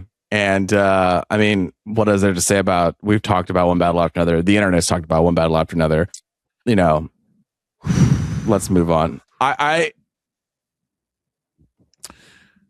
do have some issues with this, with the I don't like some of the way that it's lit in this movie. I think some stuff's like a little bit overexposed. But Miguel, I'm sorry. Go ahead. I love everything else. I just wanted to. Can I not say one piece of like criticism? This isn't like a perfect movie. You know what I mean? No, it's just that's such a respectfully. I mean, I'm being also genuine. This is my job, so I have to critique That's what it. I'm You know what I'm saying? Like, no. You look at it in a way that not everyone would look at it. Yeah. Okay. That's a criticism. Can I just ask a question? No, actually, no. In that conversation is like, my feeling was the lighting was like the most PTA thing about it, because I feel like that's how he does most of his movies. Well, I like Licorice Pizza, filmatic, saturated colors, nice shadows, master, clean, great composition, nothing's too overblown, Phantom Thread, smoky, luscious, sexy, you know what I'm saying? And this one, I think what it was trying to go for is what I feel like, and maybe just I need to rewatch it some more, but like it's very more like a grunge punk rock, like out of all of his movies, the way that it's like you pick up a camcorder and you're running and you're gunning. And, maybe that is as I'm explaining it, maybe that is the style where it's like these people are, what's it called? Fucking freedom fighters. And, if they were out in the field filming it, it would probably look something like this as far as like that, like, I got you. Yeah. But listen, guys, top 10. These are all incredible movies. Let me just I'm not complaining. I'd be more mad if you had admitted I have to say something, right? Okay, you know what I mean? Like we I 100%. I'm not mad. And I went on Reddit too, and I wasn't the only one. And I saw all of these like people talking about it too, and I felt crazy for thinking about it. I wouldn't try to be like, and then Reddit said they agreed. I wouldn't say that. Okay, well, it was in our cinematography, all right, with real cinematography. All right. I wasn't just in our fucking movies. I'm not some basic bitch. Okay. That's where I am. Yeah, no. Our blockbusters, you know what I mean? Not even in our Oscars. I'm just going to keep saying it because every time you guys mention one of these movies lower on the list, it's like, I hate this time of year because fuck, what do you mean? Number 8. Okay. Like, go ahead, Mika. Ed. No, it's fair. Oh, it is my turn. I'm sorry. Okay, the fact that this is number 8 just proves to you how incredible all these movies. Okay, go ahead. And it's been a tough year. We have emphasized this is a tough year. Oh, you're gonna hate one of these picks later. Huh? I mean, Miguel, you gotta fucking love me, man, because literally my number 8 is Wake Up Dead Man. Hey, look at us. I just have such a good time with these movies. And I enjoyed this one. And I revisited Glass Onion after seeing this one, and that movie is solid. It's good, but tonally, it's vastly different from the first one and this one. And I just I had such a good time. I think like the running thread through my top 10 at least is just rewatchability. And I've watched Wake Up Dead Man 3 times at least now, and it is such a good time. It's like Daniel Craig is at a point where he's just like, and you can feel how much he's enjoying it. But then Josh O'Connor comes up and steps up the game. But then you have the rest of the cast that are always so good. Like, I don't know why Andrew Scott is in that film, but whatever, he's fine. Like, I enjoy him. Glenn Close is spectacular. She really just like brings it home at the end, and it's so elegantly done. I shared some videos, like behind the scenes videos with you guys of how they capture certain shots and stuff like that. But Rian Johnson, the fact that all 3 of these movies have been as good as they are. Yes. Like, I think he's underrated run right now. And purely because these movies probably are just like a Netflix film. But like, man, the guy does not get enough credit. You know what the internet will never do? Just give him enough credit. Will never convince me to hate Rian Johnson. I'm sorry. Amen. No, amen. I will. I mean, people tear him apart because Star Wars wasn't what I wanted. Yeah. He did have like that one episode of Breaking Bad that wasn't my favorite, but then he also turned out the best episode of Breaking Bad. You know what I mean? So I'm like, I'm sorry, Rian Johnson is like the guy. His theatrical, Looper was astounding. That was a jaw-dropping film. Like, I he is underrated. Like, by all means, keep doing Benoit Blanc movies, but like at the same time, like let's see what else you got. I'll watch the next one. Yeah, I love Poker Face too. We've talked about that, but no, I thoroughly enjoyed Wake Up Dead Man, and those movies are the kind of movies that only reward second and third viewings because of how intricate his details are and how planned out his movies are. Like, he does such a good job, and even if you feel like you can poke holes in the plot or whatever, but no, it's such an enjoyable romp. Like great ensemble. Yeah, I feel like because yes, this is like the third in the quote unquote franchise or whatever. It's not being talked about as much. Like people are just like checking it off, kind of thing. But like genuinely, like great ensemble, great script. Great cinematography. Like all of these elements he brings to it. Like just because it's a Netflix release, like.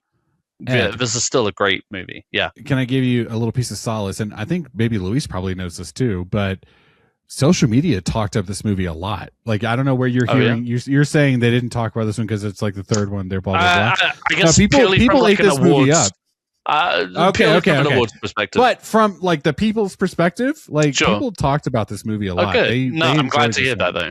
Good. And sometimes that's what the movie is. It's not right. Like it's not for all of that. And before we move on, I just want to say you said something that briefly you were like, oh, I think about movies on rewatchability. Guys, what we should be doing is like creating a rubric for like the top 10 movies. Like we should be finding like, what are like the metrics we're looking for? For ourselves, you mean? Yeah. To be like, this is what determines what it's just a vibe. Like no, sometimes you gotta be like sometimes you gotta all right, number 8. Number 7. You guys already talked about this one. I can't remember who mentioned it. So I won't over talk it, but my number 7 is Eddington. Okay. I was about to say Nouvelle Vague, but yeah, you're right. Could you imagine? French New Wave. No, guys, Eddington's on my list. Now we're getting into the middle of the movies of my list, where like the movie made me think about something. Like there was a reason why I either revisited it or I walked away talking about it for a while. And Eddington, I really loved. You mentioned the COVID aspect. That was the like kind of number one reason because it just really captured. That wasn't that many years ago, but it's one of those things where like people talk about all the time where COVID was like a time jump where you just kind of like forget that all those years happened. And it really captured what that was. But something that I was thinking about when you were talking about it earlier, I can't remember where we were going, but do you guys remember like 10 plus years ago, like all three of us were on a plane and we were flying somewhere and we were like writing a script or a story, like we were passing it to each other. Oh yeah, it was about the cat. Okay, like we were going, where were we going? Do you remember? I don't remember. I don't remember either. This was so long ago. Like we're so Denver? rarely on a plane together. Maybe my bachelor party. Maybe that's what it was. Yeah. But what I remember was in the last act of the movie, there were some cops involved, and I ended up like doing like when it handed to me, I was like, and the cops like started shooting everyone. Yeah. And you guys were like, I don't this, I don't that. But like if you look at Eddington, like the last act of that, that's the last act of that movie is like guns. All of a sudden it's guns. You know what I mean? And that's what I kind of love about it. Is like it was like I'm gonna be real, I'm gonna be real, I'm gonna be real, and then I'm gonna give you this like surreal. Like Gonzo situation. Yeah. And it was like my first Ari Aster movie. Like I haven't really seen the other ones. That's not true. No, we talked about this when we did this when we talked about it. Yeah. Sorry. What was the other one? Midsommar and Hereditary and Beau is Afraid. But hang on. But that's the vibe, okay? Right. I remember now. As soon as I said it, I was like, oh, that's right. We did all that, okay? Yeah. But it's really just Beau is Afraid. I didn't see Beau is Afraid. That's the only one. You guys talk about that one like it's like this really definitive moment. But I did see all these other. I think that was like a moment that divided people on who Ari Aster was as a director. That's right. And I did like this one. I saw it with Eric Jew, and it was one of those movies where afterwards I couldn't decide if I liked it or not. But that's what I liked about it. Because I should have put Eric Jew on the bingo because everybody's hanging out with him except me, apparently. Yeah, you know what? That's a side conversation, but how dare you, Luis? Okay. Tell him to come to Houston. Eric, let's go see a movie together. But yeah, Eddington. What I would say is Western, the most modern Western, or whatever they were like putting in the reviews of the movie on the trailers. I was like, okay, I didn't really quite get Western vibe from it. It's set in the desert and one person is wearing a Stetson, like a cowboy hat, right? Yeah. But I will say this, and I will talk about it in some other episode, is I just love Joaquin Phoenix. And of the year of Pedro Pascal, kind of like an easier, like palatable Pedro Pascal performance. You know what I mean? It's just watching him act. Yes. It was like it wasn't like the star Pedro Pascal. It was like, okay, he's here, he's having a fun time, and so am I. So for me, number 7, I assume we're not going to talk about this a lot more after this. Eddington. All right. Number 7, you're going to hate me for this one. Another amazing, incredible movie that's, that's won so many awards and will win awards, and is done by a incredible director with a performance by somebody who I think is the best thing that he's ever done. And that I've seen in all of his movies. Michael B. Jordan killed it in Sinners. And so Sinners is my number 7. Incredible movie. What else is there to say? Nothing. 100%. I agree. For some reason, I thought you were about to say Marty Supreme, but we've already had Miguel's that discussion. pissed. I knew when I put this list together how pissed he would be.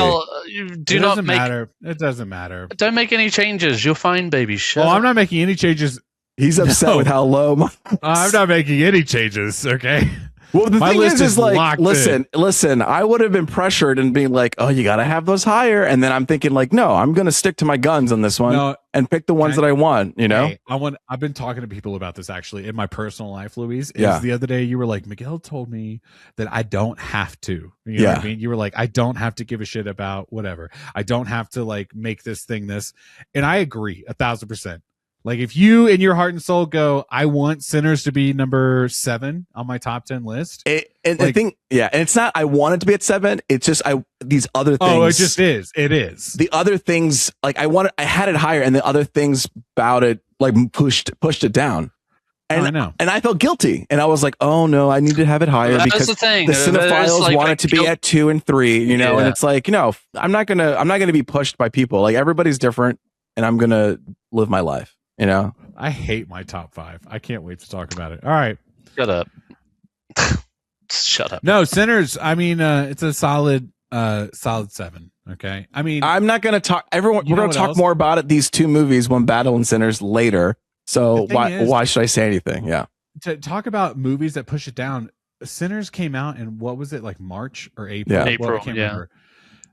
Early in the year, and then so many fucking movies came out after that. Yeah. So can I blame you for putting it where? No, absolutely not.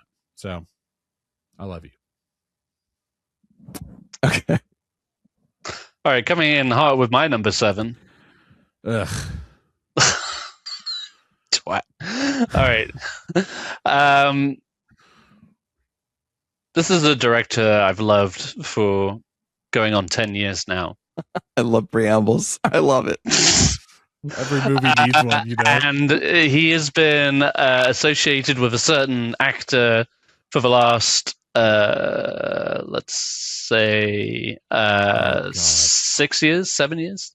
Okay. And they're vibing. They're doing such good work together, and I hope it continues. I know everybody keeps saying, like, when do we keep working together? It's like when you find that magic, you want to keep churning it out. I know what you're going to say now. Okay. And so for me, it's Begonia. Okay. All right. Yorgos Lanthimos' Begonia. This is such a dark and dirty and deliciously wicked film. It's just another like brilliant social commentary on how some things are going these days with the internet and factions of people who are radicalized by what they see online and etc. But what I love about this film is just how it keeps you on your toes, because you have 2 guys who kidnap a CEO of a company, and you're just like all the while thinking like, surely they must be crazy. And then you're wondering, is she an alien? And then you're wondering, is she really like not? And these guys are just like demented and stuff. This movie is a bit of a roller coaster because all the tension that you would typically get, is with like a thriller like this, is there 100%, but they subvert it with preamble like they chemically castrate themselves. So you take away the sexual threat of a kidnapping right off the bat, but then you also have the intellectual like clashing between the two. You got one guy who is kind of like in an echo chamber of there are aliens set to destroy the earth, and then you've got this person who's trying to rationalize that and trying to like appease her captors, but at the same time trying to break out of there, which is perfectly normal. And that, if she was an alien, she would figure something else out. But it's a constant game, and I just kind of love that. And yes, Emma Stone is really good in it, and she's getting most of the talk about that, or most of the buzz from that film. But Jesse Plemons is so fucking good in this film, and I hope he gets like a nomination down the road. Imagine a movie being so good where Jesse Plemons is like, oh well, yeah, he's good, but she's so good too. Right? You know what I mean? Like, they're both amazing actors. Well, yeah, obviously, but like, here's the thing: is like Emma Stone. We already know she's an amazing actor. She's great. She won an Academy. Yeah, she won it twice, guys. No, I'm just saying. Like, imagine Jesse Plemons being the lower actor of a movie, and it's like, if that's the lower actor, that's an amazing movie. Is what? I'm right, exactly. Yeah. Sure. We're on the same page. But no, he is like, it's a really good unhinged performance, and just like, Yorgos Lanthimos sticking to his really like dark black comedy guns. The ending is really what sold this movie to me too. I appreciate that ending. That really tied it for me. But visually, like it's grimy, it's dirty, but there is like a certain beautiful quality about it. And then the score too. I want to give a shout out to the score. Is really entrancing. I love it. I've been listening to that a lot lately. But he rarely steps out of my top 10, does Yorgos Lanthimos. So this was just true to his form, and I really appreciated it. It's a good film. Luis, did you get to squeeze it in? Oh, I watched Begonia? Top 10, but yeah, did you get to watch it? Yes, I saw Begonia. Okay. Yeah. I saw it with Sarah, I think last week. Cool. Yeah. You know what? I started it, and I wish I would have continued watching. I just got distracted, but it's on the list. Okay. I think you would enjoy it, Miguel. Genuinely, like if you. No, I know. If you felt so like the way you did about Eddington, I feel like this would be a good. No, it's one of those FOMO movies for me where I'm like, oh, God damn it, everyone's talking about it. I want to watch that one. That's the thing. Is like for a while I thought like people were just kind of like overlooking it, but it seems to be in the conversation. But I want to see. I thoroughly enjoyed it. Yeah. Number 6. I don't know about you guys. I've had a lot to drink. Okay. So wait, what does that make? We don't even have top 5 yet, huh? What? Huh? What? Who's next? Sober as fuck. Number 6. This was the movie. We already commented on it. This was the movie I moved around. Okay. My number 6. I took something out of the list and put this one on here as we were talking about it, because the more I talked about it, the more we talked about it, the more I thought about it. Yeah, it's got to be on there. Is it? I finally saw it. You guys. Timothy Chalamet is a good actor. Oh yes, honestly, I'm so happy that it's here this high on your list. I thank you. And it's not going to go higher because of recency bias. I just was really like trying not to put it on. But I really appreciate that you have it this high, though. But as I thought about it, because the one I traded out was Weapons, because I did have Weapons on the list, but I said I'm actually going to take that out because. Can I help you, Ed? Because I said it. Someone said Weapons earlier, and I said I got to take this off my top 10. Ed's got thoughts. Yep. Listen, guys, it's not that I thought Weapons was bad. You did. I'm not talking about. No, I have a whole other thought You're about like, Weapons. Fuck Weapons. I'm anti-guns. I don't want that shit. You know. No. Weapons. The whole thing for me was the final act. I hated, and I said this when we talked about the movie. I hated that little boy was in so much danger. It just like really fucked me up. It was one of the only movies last year that I thought about walking out of because I was so upset. That's crazy. While I was watching that movie. That's like a movie. Whoa, sorry, I stepped over the toes. Sorry, my bad. I had a personal reaction to that movie beyond people liking that movie. I totally get why it works, and I understand the comedy of it towards the end. But there was a chunk of it where I was just really distraught, and I was really back and forth about it. But then we were talking about Marty Supreme, and I was like, you know what? That's a safety movie. All right, I was having a good time. All right, Marty Supreme was very uncut gems. You know, there was a lot of like, hey, bro, can you get your life together? You know, can you just like conform? Can you just like be? And Marty said, no. Can you just sit still? Can you just like shave the stash, bro? Yeah. I came out of that movie and I told Sarah, I was like, you think I could do a pencil mustache? And she was like, no, don't do that. Honestly, but man, I want to agree with you real quick. Oh, go ahead. I think you get, yeah. I like hands down, like Timothée Chalamet, best performance from a male actor last year. I'll say no one said that. I didn't say that. I'm saying that. Like I think he 100%. I mean, and fuck you guys for the He Wonka. is very good. But like he is good. He is like a talent, and like he talks the talk, but like he also walks it.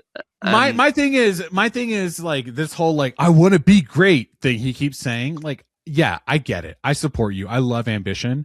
This was the movie where I was like, yeah, okay, I see you, bro. Yeah. Like you're doing it. Yeah, but I've been seeing it. I think it's effortless at this point.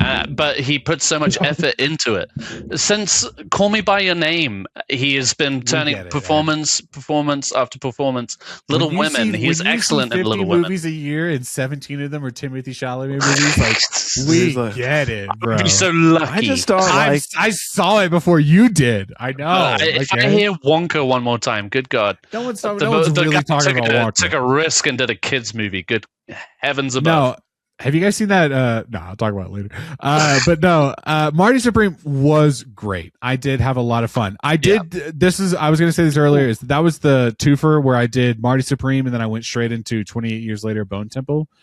I did like a back-to-back. And also, can we just cheers you for that? Because I never in a million years would have thought you, Miguel Sanchez, would have done a double feature. Not only that, and but I stayed awake. Marty Supreme, a 2.5-hour movie, followed by another movie. And you know, like, who are you? Can I brag for a second? Please. I legit like didn't check my watch the entire time. Like I was not like, when is this movie going to be over? And you texted me saying that they closed the bar. Okay, two things. I did text Ed twice during Marty Supreme and after. One was, I have to go pee. Right. Can I go pee right now? Because I don't want to miss anything. But it's one of those movies where it just doesn't let up. Right. And I was like, the bathroom was right outside the theater. It was right outside my door. I was like, I can go pee, but I have to make sure it's fine. And then right after, I was like, the bar closed. And I was going to have another beer before 20 years later. Which is crazy for a Saturday night. I was angry about that. Yeah, the Broncos had just won. I think everyone wanted to go home and celebrate. But yeah, no, Marty Supreme. I don't want to. This is a long episode. Marty Supreme. I had a great time. I thought everyone did great. I already did that. Yeah. I thought everyone did great. I loved the performances. I love a Safdie getting an actor that's not an actor. Fucking Shark Tank. Why am I blanking on his name? Honestly, I didn't even know about Shark Tank. I didn't even know he was there. I thought, like, damn, isn't this guy from the 90s somewhere? And I didn't realize he wasn't a really actor. He wasn't an actor. I thought he was like a 90s actor. he had an interview where he was like, I'm a billionaire, okay, and people don't tell me what to do a lot.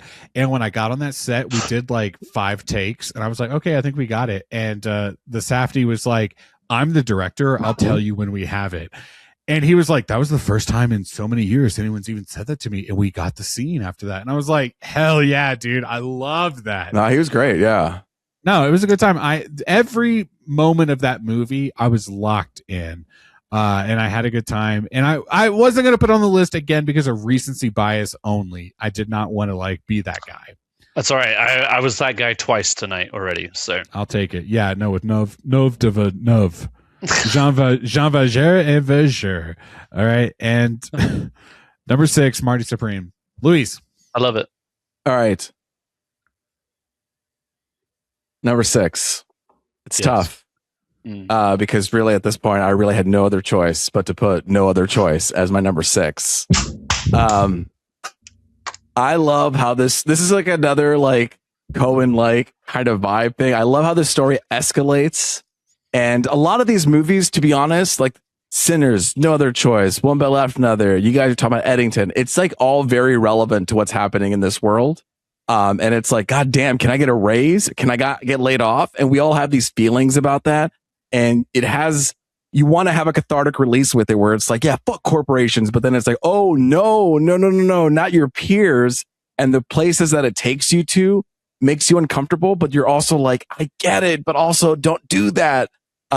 It's super playful with the shots. And and what's his name? And it's a lot funnier than I thought it was going to be. So that was a treat. Oh, yeah. It's Park Chan-wook has like a very, dark, albeit, but yeah, a sense of humor throughout all of his films.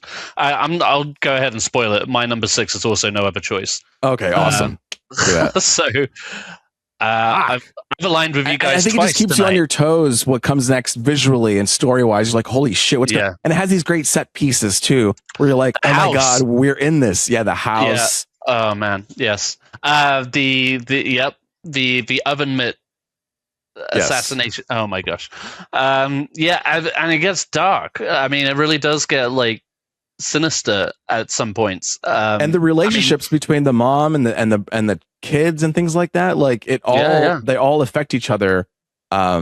This type of choice, and it just like, wow, these people, the way that they prioritize work is a whole other topic. The fact that we identify ourselves with our work, and so well, and you were talking earlier about peeking into the different cultures. I mean, we perceive that same thing, but their attitude towards their work, as far as like we have to be paper men. Like there's nothing else we could do. We have to. You can get another job somewhere. It's like anywhere. Paper saved my life. Paper. Yeah. I just know how to do paper. But yeah, I mean, it goes to such bizarre places, but I love it. It like you said, it's humorous, but it's you never know where it's going at any point. But yeah, no, good shout. I'm glad you finally saw it. I know you saw it in theater, right? I saw that in IMAX. Can you imagine? Damn. But it was. No, I'm kidding. Oh wow! But yeah, no, good. I'm glad. It's a good. Yeah, film. you had No Other Choice as your number 6 too, right? I did. I can't believe we didn't talk about that. Yeah. Yeah. You said Marty Supreme, but what I heard was No Other Choice. No, I had no other choice to put Marty Supreme there, but really what I wanted to say. Okay. But do we want to talk more about guys, we have 20 minutes and then we'll be under 2 hours and then I'll win my bet. Let's get to top 5, okay? And I want to say something, okay? What is it, baby? You spoiled it. You said it was yours. No, listen, from now on, from 5 to 1, and I do this every fucking year. I'm guys, you know what the vibe is. No, you know what the vibe is. All right. These next 5 movies are going to be big movies hits. you like. And they're movies that I liked, and the movies that I walked away from, and I watched them a lot. And I only am really. I have one of those in mind here too. Yeah, my next 2 are all that. Because my number 5, I cannot believe is my number 5 or even top 10 movie of the year. Okay, what is it? I had a theater experience. My family enjoyed it, and we've rewatched it. I mean, it feels like 5 times. You guys, my number 5 movie of the year. The Minecraft movie. Okay. What? I had a great time. All right. Y'all wish it was Interstellar, the re-release. Okay. I wish it was. I hate myself. I love this. I love it. Dude, I hate how my much. number 6 is Mighty Supreme, but number 5 coming in hot. I told you guys what it was. I told you guys there was a tier system. Okay. No, and Miguel, from this is 5 why I to love 1, you. I knew what was going to happen. You guys were like, the French novella. I was like, fuck. God damn it. All right. Jack Black is in this one. Scritty Rittu. All right. No, my number 5 is Minecraft simply because the theater experience was incredible. We went into that movie knowing absolutely fucking nothing about Minecraft. We only went in there because my 6-year-old at the time, he had just turned 6. You know what I mean? Wanted to see this. And it was like a concert. Okay. This was before the popcorn throwing. You know what I mean? You guys remember on social media where they were talking about that? Chicken jockey. Yeah. But it was like, dude, electric. And then we watched it so many times. And then I just found myself falling in love every time. Is it perfect? No. Okay. What's her name from Orange is the New Black and The Color Purple, who won the Oscar for Color Purple? Was it Color Purple?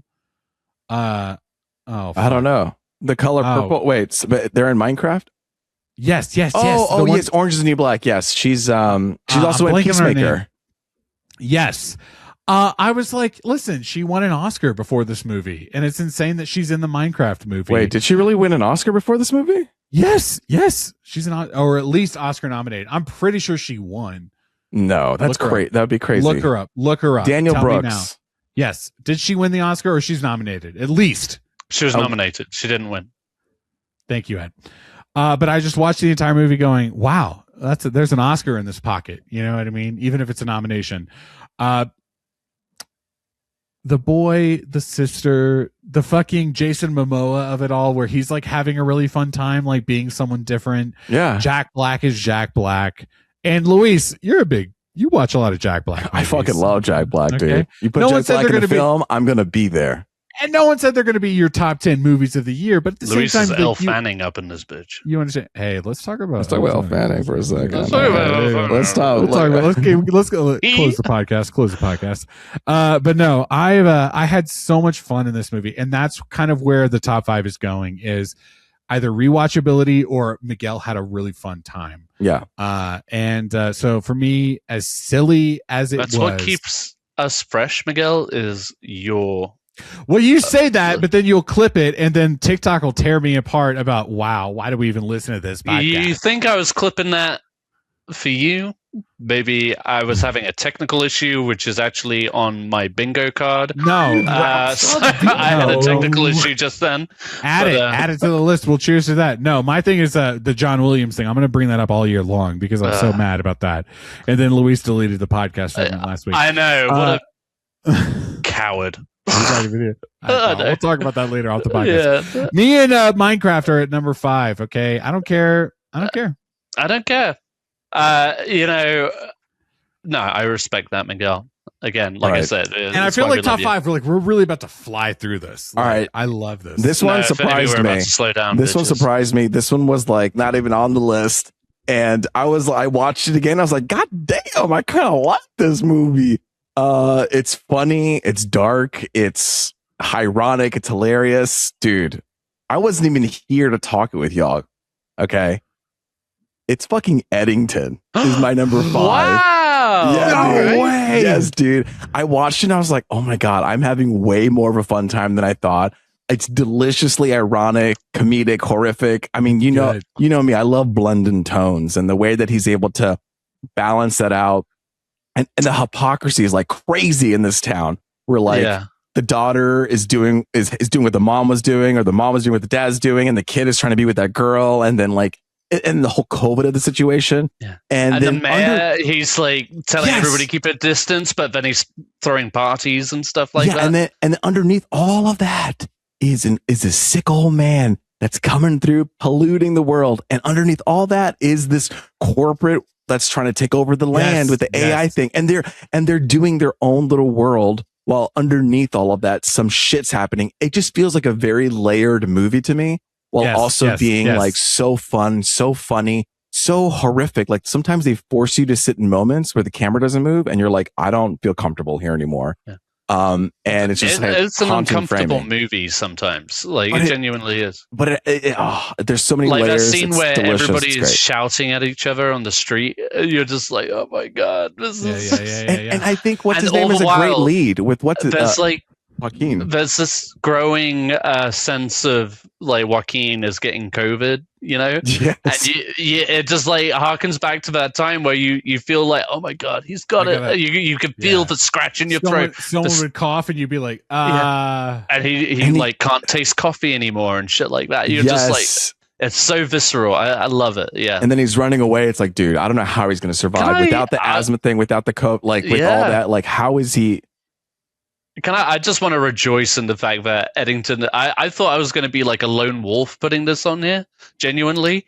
And that's not even trying to like toot my own horn or anything. I just people don't talk about it as much. But like, I'm so glad that you guys responded so well to this. I think there's so many layers to this thing. And a second rewatch was very, it helped a lot. I was talking about a rubric earlier. One of my other rubrics is, hey, if I come home and I talk to my wife about it, like, I really think you should watch this movie, it ends up on the list. You know what I mean? Oh, those are my next couple ones that I have coming up. That's I've done for my wife. Exactly that.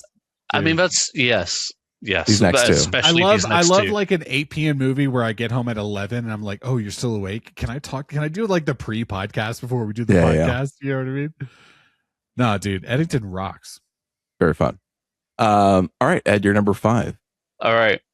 You guys were just talking about the whole sharing with your partner deal. And these two movies were the epitome of that for me, as well as Black Bag. Black Bag. No, is it really? Black Bag. Are you serious? Get the fuck out of here. Black Bag. Yes, I freaking knew it. My number 5 is Black Bag. Yeah, dude, the way you love that movie. You love that movie. I do. And I'm not lying when I say this one and my next one have not shifted for most of the year on my top 10 because they are just truly like, this is true, just like theater going entertainment. Yeah. I went and saw this one on, when it came out. I mean, this came out March of this year or last year, rather. It was early. It was pretty early. And Steven Soderbergh just throwing it out there, and but just like so effortlessly cool. Mm-hmm. This like cool jazzy score. You got these sleek, well dressed cast. Like everybody is dressed to the nines. You got Cate Blanchett and Michael Fassbender as a couple. Who dared to take on the entire MI6 of the British Secret Service. Like they just like don't fuck with them. And this is kind of like a running theme of this year. It was like there were a couple of movies that I feel like got mishandled with their trailers, where tonally I think they were misleading, where people were just like, oh, that just looks like a good old espionage thriller. But I do not exaggerate when I say this is like the sexiest film of the year. Like Dude, get some people in some nice ass clothes, eat nice ass food, nice ass glass ass house. You're gonna love that movie. You know, like you got one person getting turned on by the fact that she might be getting interrogated by another character. A fucking silk skirt just sliding down her leg as her leg is bent and she's bending it down. She's like, "Don't look at me," whatever. but also look at me. But also look at me. It just like just like a spy thriller, but with all of like a raunchy spy thriller, which is like surprisingly funny at times, with a great little ensemble. It's not like a world-ending espionage thriller, but more of like a just like stuff, isolated, relationship-driven thriller. And it's just like so much fun. every time I watch it, it's just a good time. Sarah really enjoyed it too, and yeah, no, Black Bag is my number 5. All right, Miguel, what's your number 4? Good Hey, shout, Luis. by the way, Luis. Oh, thank you. Luis. Oh, Hey, I Luis. feel Here's a good shout for you. Okay. Okay. My number 4. Uh-huh. Let's see if it's on your list. Maybe it is. Maybe it's not. You talked about it a lot. Okay. My number 4 is F1 the movie. Bro, it's mine too. It's fucking mine too. Go. Let's fucking go. I got the fucking Let's fucking Blu-ray. go. I got the fucking 4K HDR version ready to fucking see I was like, where am I going to put this movie? Yeah. And I was like, I'm going to think about it. Okay. I had a great time with this, and we're going to talk about Punchies later, but this was a really great experience for me.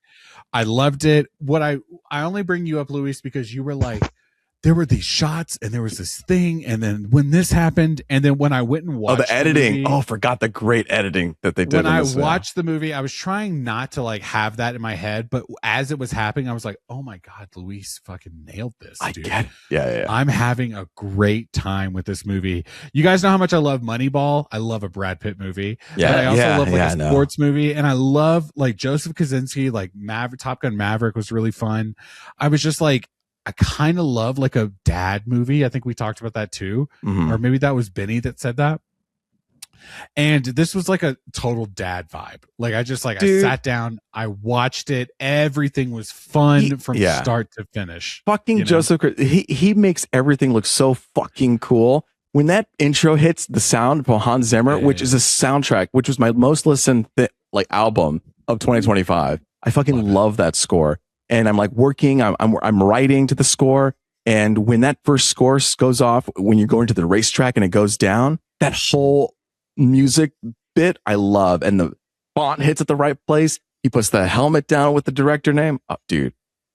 Coolly, such a cool ass movie. Dude, I loved this movie. Yeah. It was a lot of fun. I really don't have anything to say other than like it's just like one of those you just have to experience it, you know. There's like some kind of simplicity to the plot in the script. I was sometimes, yeah. But when it's a big sports movie, that's what you need because it's like I need the thing to get me to the next piece, you know. And everyone delivers exactly what they should. I remember by the end of the movie, I couldn't decide if they were going to go Damn Sid Idris or Brad Pitt as the winner. And then obviously they were like, Brad Pitt is going to be. But they did a good twist. But they did a great job making me go, is it gonna be? You know. And I had a great time with that movie. So for me, I've seen F1 this a million times. No, yeah, I've seen it twice in theaters. And then I saw it here. I was like, with Sarah's family, I was like, guys, we got to see F1. Oh, I don't know. Luis, and then I got the Duffs and Sarah to sit down and watch this movie, and they loved it. There is something about like a holiday. Hey, fam, we're gonna sit down and watch this movie. Yeah. Okay. I told my parents this year they moved into a new house, and I was like, hey, this TV you have, I love it for you, but like, let's get a bigger one. Yeah. Like, let's like get the TV. You know. I told you, Luis, on the last episode we did where Miguel was absent, but I got Sarah to watch it with me, and that time watching it was my favorite time watching it because she just I saw it in the theater and stuff, but like she just like instantly understood the language of it, of that like, oh, it's this like 80s 90s kind of sports film, you know, but we're in this modern era on F1, and the way she was enjoying it made me like lock into it more, and we had fun watching it. She was just like, God, give me that I montage. Might watch this. I might watch it tonight. Enough, it was a montage. Yeah. I might watch it tonight because I have the 4K version, and I got it because I wanted to see the crispiest, clearest fucking version of this thing. I might put it. I have Apple TV Plus, bro, and I'm not gonna watch it on that. I'm gonna watch it on my 4K player. It's just like eye candy. I love it. And I love that you said that, dude. Like sometimes you just need someone to be like, "Hey, this is." And like, I wish I had taken it to see it in IMAX. You know what I mean? Just on the re-release, you will. Hey, yo, Luis, shout out number 4. Sorry, I didn't mean to make you jump the gun. Ed, what's your number 4? All right, it's not F1. Spoiler alert. That's okay, but I love moving on. That's okay. But no, this is a movie that I've kind of treasured all year, and I genuinely believe it's wonderful movie that I hope you guys watch with your significant others at some point. But it is The Ballad of Wallis Island. Oh, you did talk about this movie. This came out like way earlier in the year, and it a very limited release. You can watch it on Peacock or Prime right now.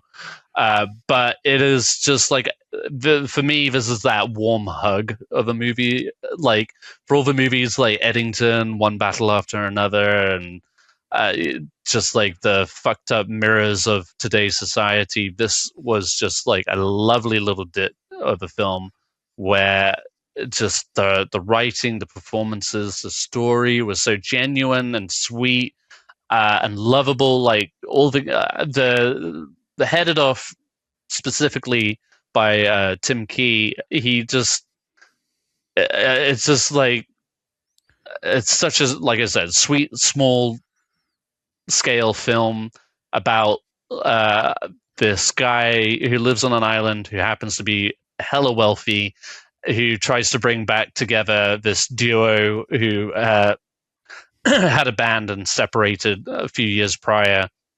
He's trying to bring them back together for one last performance. And the movie, it doesn't go down like the immediate like tropes that you would expect of this sort of thing, but it slowly kind of reveals itself and everybody's kind of, you know, intentions and goals and aims and all their pasts, and it's so touching and just a genuine joy to watch. And I watched it again recently, and I love it. It's just like I said, that warm hug out of such a cynical and sinister year. Only an hour 40.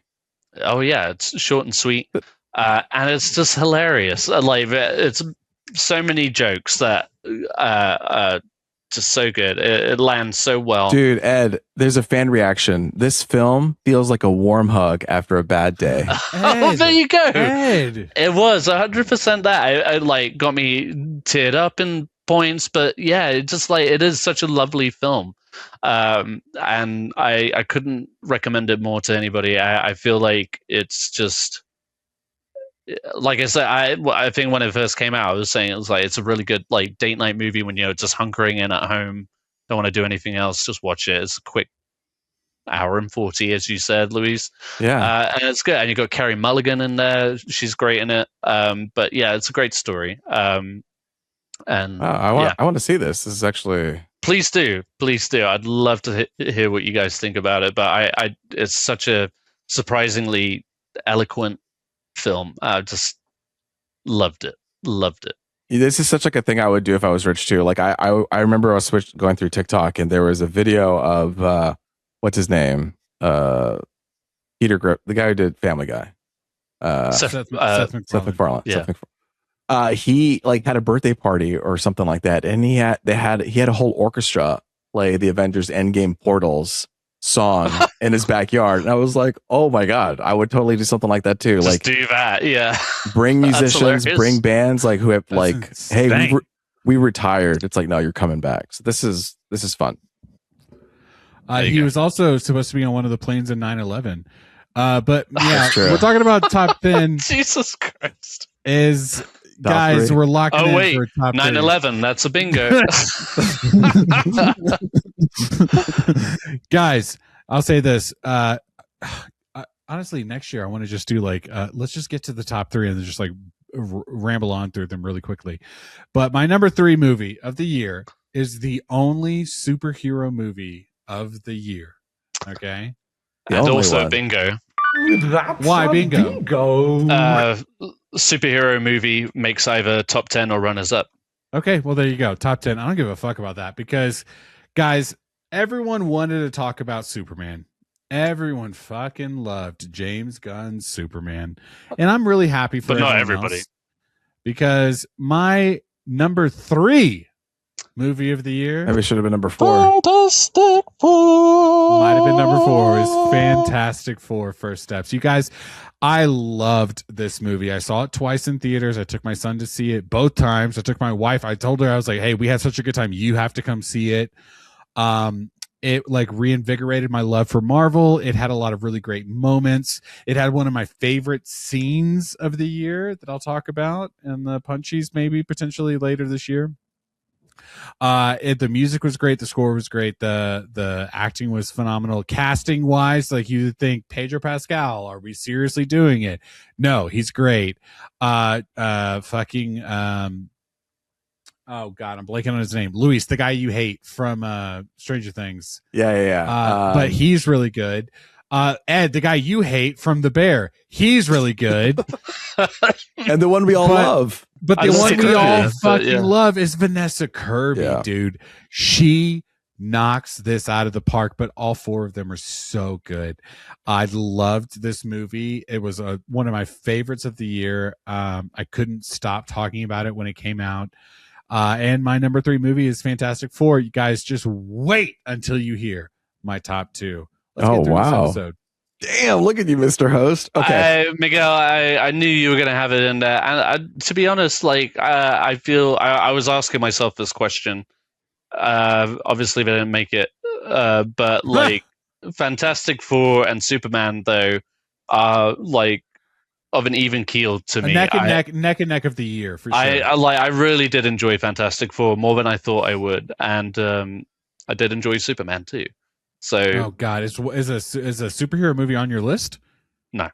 Then okay. What, did you see how he fucking said it though? Did you see how he said it? I'm fine with that. No. It's okay. I get it. I get it. That wasn't just like I'm a pretentious cunt, and that's okay. I know. But I just like if a superhero movie is gonna make the list on my list, it's gonna be Fantastic Four. You know what I mean? Good. Fantastic. Fucking wrap this up. All right. My number 3, a movie we've actually already talked about, and I was surprised when I saw this movie. I was like, oh my god, do I love this movie? And then I kind of couldn't stop thinking about it, and then I was like, I gotta get Sarah to watch it, and we did. And I walked all of New York City with the soundtrack, looking around with the score. It's Nouvelle Vague. It's the French film by Richard Linklater. And hold on, Miguel, come back to me. No, I think what this really hits me because I told you guys I'm working on a movie, right? I'm working on a short. Yeah. And this guy, his whole thing is like, I'm ready to make my first movie and give me an opportunity. And then he's like fighting with the producer about what movie to make. And he has a very clear and pretentious and artistic way of doing it. And they had all these isms. Like the movie is full of these quotes that I just jotted down, and they're so inspiring, and it's so funny, and it's so like relevant to me, and just to, I don't know, it was so warm. It's charming as hell. It's super cheeky. I love the lead character, and the best part for me is that I feel like the lead character doesn't change. It's everyone else around him that does. And that was the whole point of the movement too, was to like create this new charge and evolution. And it was just awesome to see how they it were all laughing played out. at it, but it was they didn't know he was cooking. Yeah, and this is my cozy film. Like this is the one that I'll just put on. I can see it. I like genuinely. Like I said, the fact that I watched it last night may have just been detrimental to where I placed on the list. You know, I could have, if I had been able to see this in the theater, and like actually let it like sit for a bit, like it probably would have been higher. And the thing is, I feel like this movie isn't going to get any like Oscar at all. Like probably not. But if there's so much heart to it, so much love behind it, I just can't wait to see Breathless and to see how everything aligns. Because it just seems so precise. And Sarah's watched it, and she's like, she's like, oh, is this movie like going to end up being bad? And I was like, no, babe, this is probably one of the most revolutionary films of that era. Of all time. Because the way he's so cavalier about the way he makes film. Like, for example, there's a scene where the very first shot, they're ready to go, and the cameraman's like, "Hey, do you want to see the angle?" And he's smoking. He's like, "No, I don't want to see it." And then he's like, "Okay, go cigarettes though." Yeah, go pick up the phone and then hang it up." He does that. He hangs up and then he walks out. And then they're getting ready to do a second take. And he's like, "Cut. Let's move on." I don't know. It's very inside baseball, I guess, but it's a very fun movie and it's charming. Okay. It is charming. Sorry, Miguel. Don't be upset with me. Stop putting me on this podcast. I just don't want to do this anymore. What do you Miguel, mean? we're all was entitled to different. Ed is like, I hate Richard Linklater, and then you guys are like, I do. Richard. Dude, honestly, give it to me because it's crazy. It doesn't even feel like a Richard Linklater film, to be honest. I know. mean, it's his best movie because it's not him. All right. But this is why we love it. Like we bring what we want. So to my the number table. 2 is How to Train Your Dragon, and here's why I think Fucking it's the best hope movie. not. No, I'm just. All right, what's number 3? All right, my number No. 3. All right, I want to make this abundantly clear. 3 going forward. 3 going forward. I cannot tell you guys how many times I changed around these 3 movies. Okay. And I already feel like a cheapskate because Luis kind of called it out earlier. But this is where I landed with them because I see. it I is. see. But Yeah. all 3 of them are interchangeable to me personally. I like genuinely. This next one could have been number 1. It could have been number 2. It should have been. It should have been number 1. Quite possibly. Pick one. All right. But this is what I ended up with. One battle after another All is right. number 3. Not mad about I that. love it. It's perfect. It is like a Not flawless fucking film. number 8, Luis. All I right. know. Yeah, sure. But no, I grappled with it for so long. But like, here's the thing: is like, in my mind, I'm just like, Paul Thomas Anderson has made so many spectacular films. Like, it's effortless at this point. While this feels very new to him, at the same time, I just feel like, yeah, I mean, it's just good. Like, I don't think it diminishes it any less. It's a great movie. I love it. I love it so much. I've watched it so many times. I love it. I do. And it was such I an love experience. I know what you're doing. Like one of Leonardo DiCaprio's Best. better Yes. performances of the Honestly, top S tier. for a long time. Yeah, like really good. But then you got Sean Penn fucking killing it. You got His daughter. Chase Infinity, who's fucking incredible. Tiana Taylor, who just like leaves her mark for the entire movie. And the score, Johnny Greenwood score, is definitely one of my favorite scores of the year, if not the favorite score of the year. The Rolling Hills scene, like Yes. many That is the iconic number moments. 1 set piece of that thing. Yeah. Oh, 100%. I mean, it's okay. so many great moments. Like nothing. What? It's in the top 10. No, I know. I don't want to overtalk Ed. Go ahead. Sorry, Okay. Ed. Go ahead. That's. I mean, we can talk it to death, but I love it. I really grapple. I struggled so hard of where I was going to put this, and I don't think it's like 4 through 1 are the only 5-star films I put of this year. Everything else Same. was 4-star. Everything else was 4-star for me. That's right. Yeah. Oh, that's a same. good. That's a good point. See, I have a lot of 5 stars in my top 10. See, this was not a 5-star year for me. Ooh, 5-star. This was not a 2023 year for me. But you know, again, had I seen Nouvelle Vague in theaters or a month ago, I might have felt differently about it. But yeah, one battle after another. We're going to talk about it more. I'm gonna run through this because we're over 2 hours. Okay, my number We 2 are? movie. Officially, wait. That's a bingo. We ran over 2 hours. That's a bingo. Episode runs over. I already finished my drink, so. My number 2 movie is One Battle After Another. Okay, and I only Yes. bring that up to rush it through is because I loved that Rolling Hill scene. It's so good.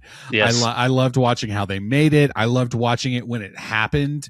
The performances were amazing. I loved every moment. I was like gripped with what's going to happen next. I know it's kind of like it's kind of like an easy movie to throw up there, for the year, but my God, It's so fucking good. There was 2 movies that I walked away from going, this is the movie of the year, and One Battle After Another was my second movie of the year, only by a little bit. It was great performance. I also want to say this is every time Leonardo DiCaprio turns out a really great performance, I go, they gave him the Oscar for The Revenant, which was a good movie, but he has so many good performances that are deserving. And I really wish Once Upon a Time in Hollywood was one of them. I think that was the one he should have won for. But One Battle After Another is definitely one he could, even though I know now the year is how it's going to go. But my God, what a performance. So good. Sean Penn is so good in this movie. It's a character you love to hate, but then when he comes back, Ed, to take a word, so delicious. You know what I mean? Every time he's on screen, it's like, what is he about to do? Benicio del Toro. Benicio del Toro. I really love this whole cast, to be honest. Oh my God, I'm blanking on her name from Regina Hall. King. Yes, she's so good. She's good. Really good in that. Yeah, that scene where she comes up and she's like, "Baby, I listen. Just say the words." Yeah, that's the scene where you're like, "Oh my God, they've been building up to this. Like, you know what you have to say." I love that scene because you hear the sound before you hear her, or this you just beep, beep. It kind of plays into the score. I love it. And that juxtaposition about her knowing the words and him not knowing the words. You know what I mean? Her telling him don't drive drunk, and him being like, you know what I mean? Like, I have to save my daughter, you know? And he's there every step of the way, but just like one step behind whole time. And that culmination whistle at the end. Oh man, the Mexican whistle. Yeah, come on. But like, the build up and the tension and the all hail Saint Nick, the Christmas of Christmas Adventurers Code. Or something when like that. When he shows up and he's like, she's like, "Can I make you some waffles or whatever?" He's like, "Oh, next time, babe." And he goes into like this dungeon of racist. It's like, oh my God. I just like the entire time. And that was one of those movies where I'm having a hard time convincing Kristen to watch it because she's just like, I don't know if I want to. And it's one of those that's like, I don't know how to describe it to you. Like, this is the one we have to watch. Like, I think it's so good. So anyway, it stresses Sarah out a little bit, but I love it. I think it's just such a solid piece of work. And now you're making me feel bad for not putting it in second or first. Don't. I'm just glad it's not ninth, Luis, or wherever you put it. Okay. Yeah, but actually, I put it. They're actually all 5 stars. That's how you know it's a good list. No, that was truly. There were 2 movies I left the theater going, that's the movie of the year, and this was one of them. And I'm gonna fight for the next one. And actually, I'm not gonna. I'm just gonna say it whenever it happens. So, I know. My number 2. I already knew this list before you even walked into this podcast. I knew this list right when it premiered for the first time. All right, fair enough. All right, my number 2. These are gonna be fucking indie movies that Miguel's gonna fucking hate. I have to pee, so wrap it up. Okay, so my next one is Sorry Baby. I love this one because it's also like a performer director. My God, the performances are so honest to the point where I'm like, I feel uncomfortable watching it because it's like, I don't think I should be here watching this conversation happening. So personal. I was like, it's one of the most personal things I've ever seen, the way that she's doing it. What else did I put it here? But it also feels very lighthearted after like this terrible thing, and it becomes a lot more comedic than I imagined. And I like the way that it plays with story structure and uses like different forms of symbolism throughout. Like these movies that come up, there's just so many layers to it. It's like a delicious like fucking pie that you could really chew into it, and it's a great rewatchability for me. So Sorry Baby. I'm so glad that it made it somewhere, Luis. It didn't quite for me, I guess. I did watch it recently, and it was like I can't remember what happened, but like I had to pause it at one point and then come back to it a little bit later. So it's kind of like broken up for me. But I know, trust me, you don't ever do that. I know. Even Lily knows that. That's the house rules. If we don't watch it all, we restart it. So if the movie is 3 hours long in this house, that's 3 nights. And then you blew my mind. I think you pointed out that she had written and directed it also. Yeah. I'm just like, how is she not getting more buzz about this? Like, best actress, best screenplay. Like, she needs to be in that conversation Ava Victor is her name, by the way. But yeah, no, I mean, it was. I expected it to be one way, but the way you described it was perfect. It's just like there is like a gentility and kind of like a looseness about it that just kind of makes it. But maybe not the right words, but no, it is. I'm mad. Sorry, go ahead. But no, it's just like it is. Unique in that sense, and it feels very grounded. And it has these like props that come to play later in the story where she has to face them again, and she uses the fucking paper to block the windows to kind of like protect herself. So she's covering herself with the paper that from the guy that created the shame. It was like, oh my god, the layers. So anyway. Yeah, I'm just mad because all year long we hang out, we have a good time, we send dumb reels to each other, and then during Oscar season and awards season, all of a sudden we're using words like gentility. Go fuck yourself, okay?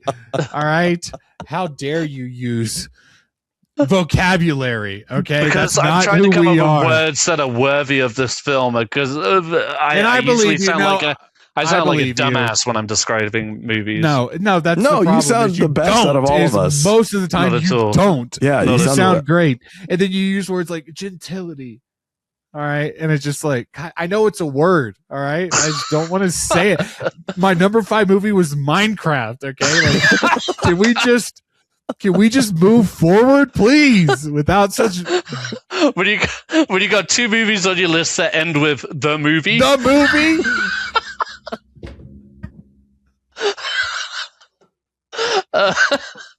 sorry, baby, the movie. I mean, oops. Okay, I had a great time in theaters. I wasn't worried about the fragility of the leading man or whatever. Oh man. Excuse me. All right, my number 2. It's fucking Sinners. All right. Roll it in. Let's get it I find something new with that film every time I watch it. God damn it, I love it. And Ryan Coogler, yes, everybody is great in it. I think throughout the whole year, I kept finding little things to nitpick, but the vision that he has with this film is so spectacular, and the look of it, the cinematography of it, is so good. Watching it on IMAX was such a pleasure. When they shift into that large format is such a banger of a movie. There are so many banging moments. You've got Pale Pale Moon, you got I Lied to You, which of course had that wonderful scene unfold, and we'll talk about it more. But and then Jack O'Connell doing the Rocky Road to Dublin. But this is definitely the horniest movie of the year too. Fuck me. But respectfully, Black Bag is the sexiest film of the year, but Sinners is the horniest film. It just but it also subverts expectations with its ending. I feel and I went back and watched the very first trailer today, and I was just like, man, they really. It just was not what anybody was expecting. You did not expect this musical epic to unfold, and it could have been so one-noted, but there's so much depth, there's so much thought that goes into it. The music is incredible. The performances are wonderful, and it's just like a pulp movie of the year. It's great. It's genre defying. Loved Sinners. Ed talking about trailer. The first time, my number 1 movie, Sinners. The trailer is what sold me. That was it was on my list of my upcoming movies of 2025. I was excited about that one.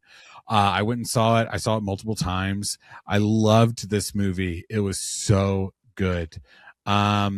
it also had a really great word of mouth. The internet would not stop talking about this movie. It is still talking about this movie. This is one of those things where it's like, I said it already, but in a previous episode, but it was like Everything Everywhere All at Once. You know what I mean? Came out early in the year. Right. And so did Sinners, and it has that longevity where it carried it through all the way through award season. Whether it wins Oscars or doesn't, we're still talking about it. Yeah. Ryan Coogler did such an amazing job. He did such an amazing job with Black Panther for Marvel, but he is so much more than just a superhero blockbuster movie maker. Fruitvale Station was like his first like getting into it, but it's like clear that he came in competently knowing how to make this movie in a way that not all young directors know how to do. You know what I mean? It's like he had a really great I think I might have sent it to you guys, where it was like the directors roundtable where he was talking about how he didn't want to do like a second unit or whatever. Did you guys see that clip? Where he was like, I didn't know what that was. I didn't want to do it.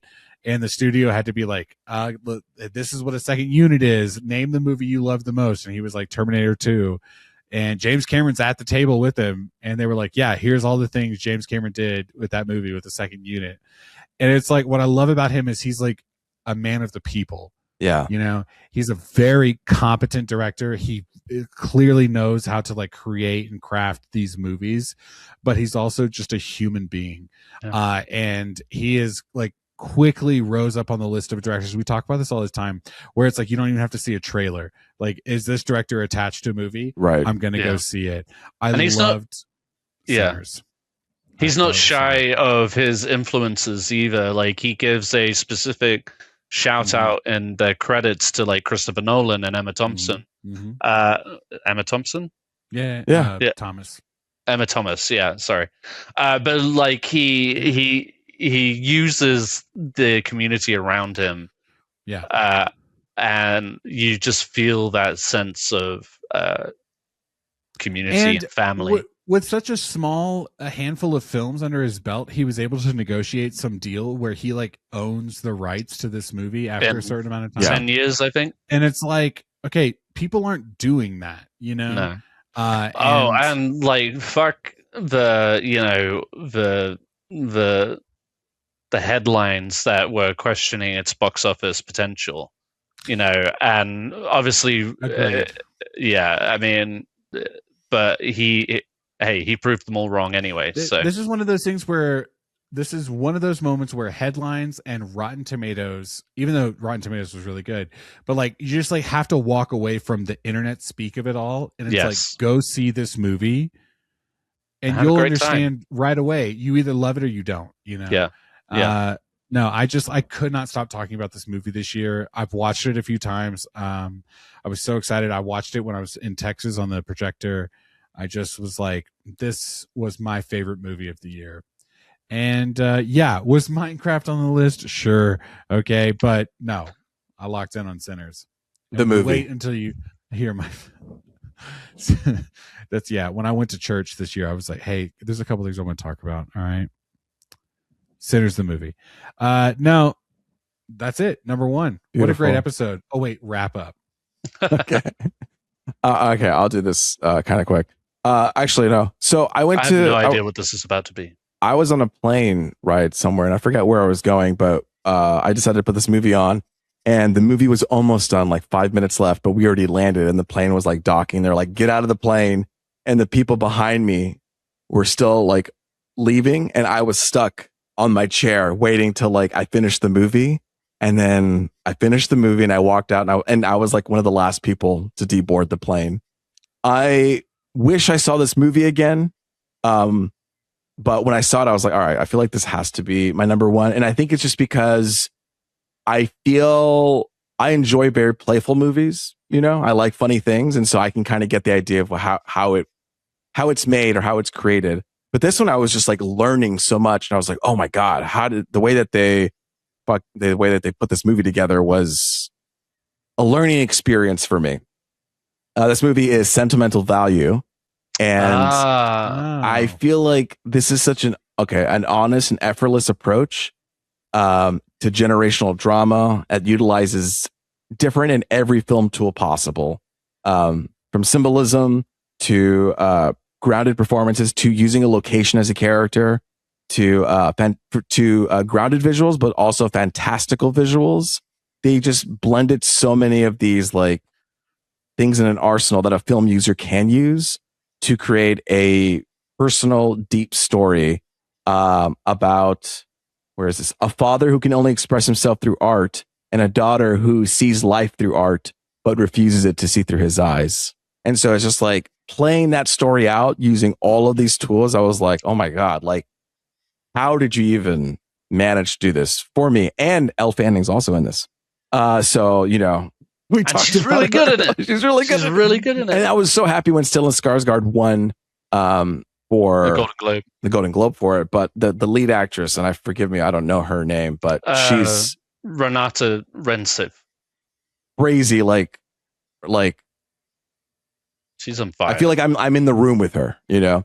And her sister, whose name I won't try to pronounce, but Inga Ib's daughter Lilianis. Yeah, that's a mouthful. Yeah. But she's fantastic too. It's a great ensemble. This was one of those that I was juggling with frequently. I really, I'm glad you gave it a shout out. Again, you definitely undersold how much you enjoyed that film. And please tell me you've watched it again outside of a plane fucking... I've watched it like Ed. I haven't been able to sleep. Like I've been watching some things when I shouldn't be watching things. He's like right now, actually. Right now, actually. Watching it right now. No, I'm glad I did get to watch it again. I did see it in theaters originally. But yeah, no, I mean, this was one of the few movies that broke me this year too. Like the one scene that Elle Fanning gets with Stellan Skarsgård was really touching to me. The scene between the sisters was really touching to me.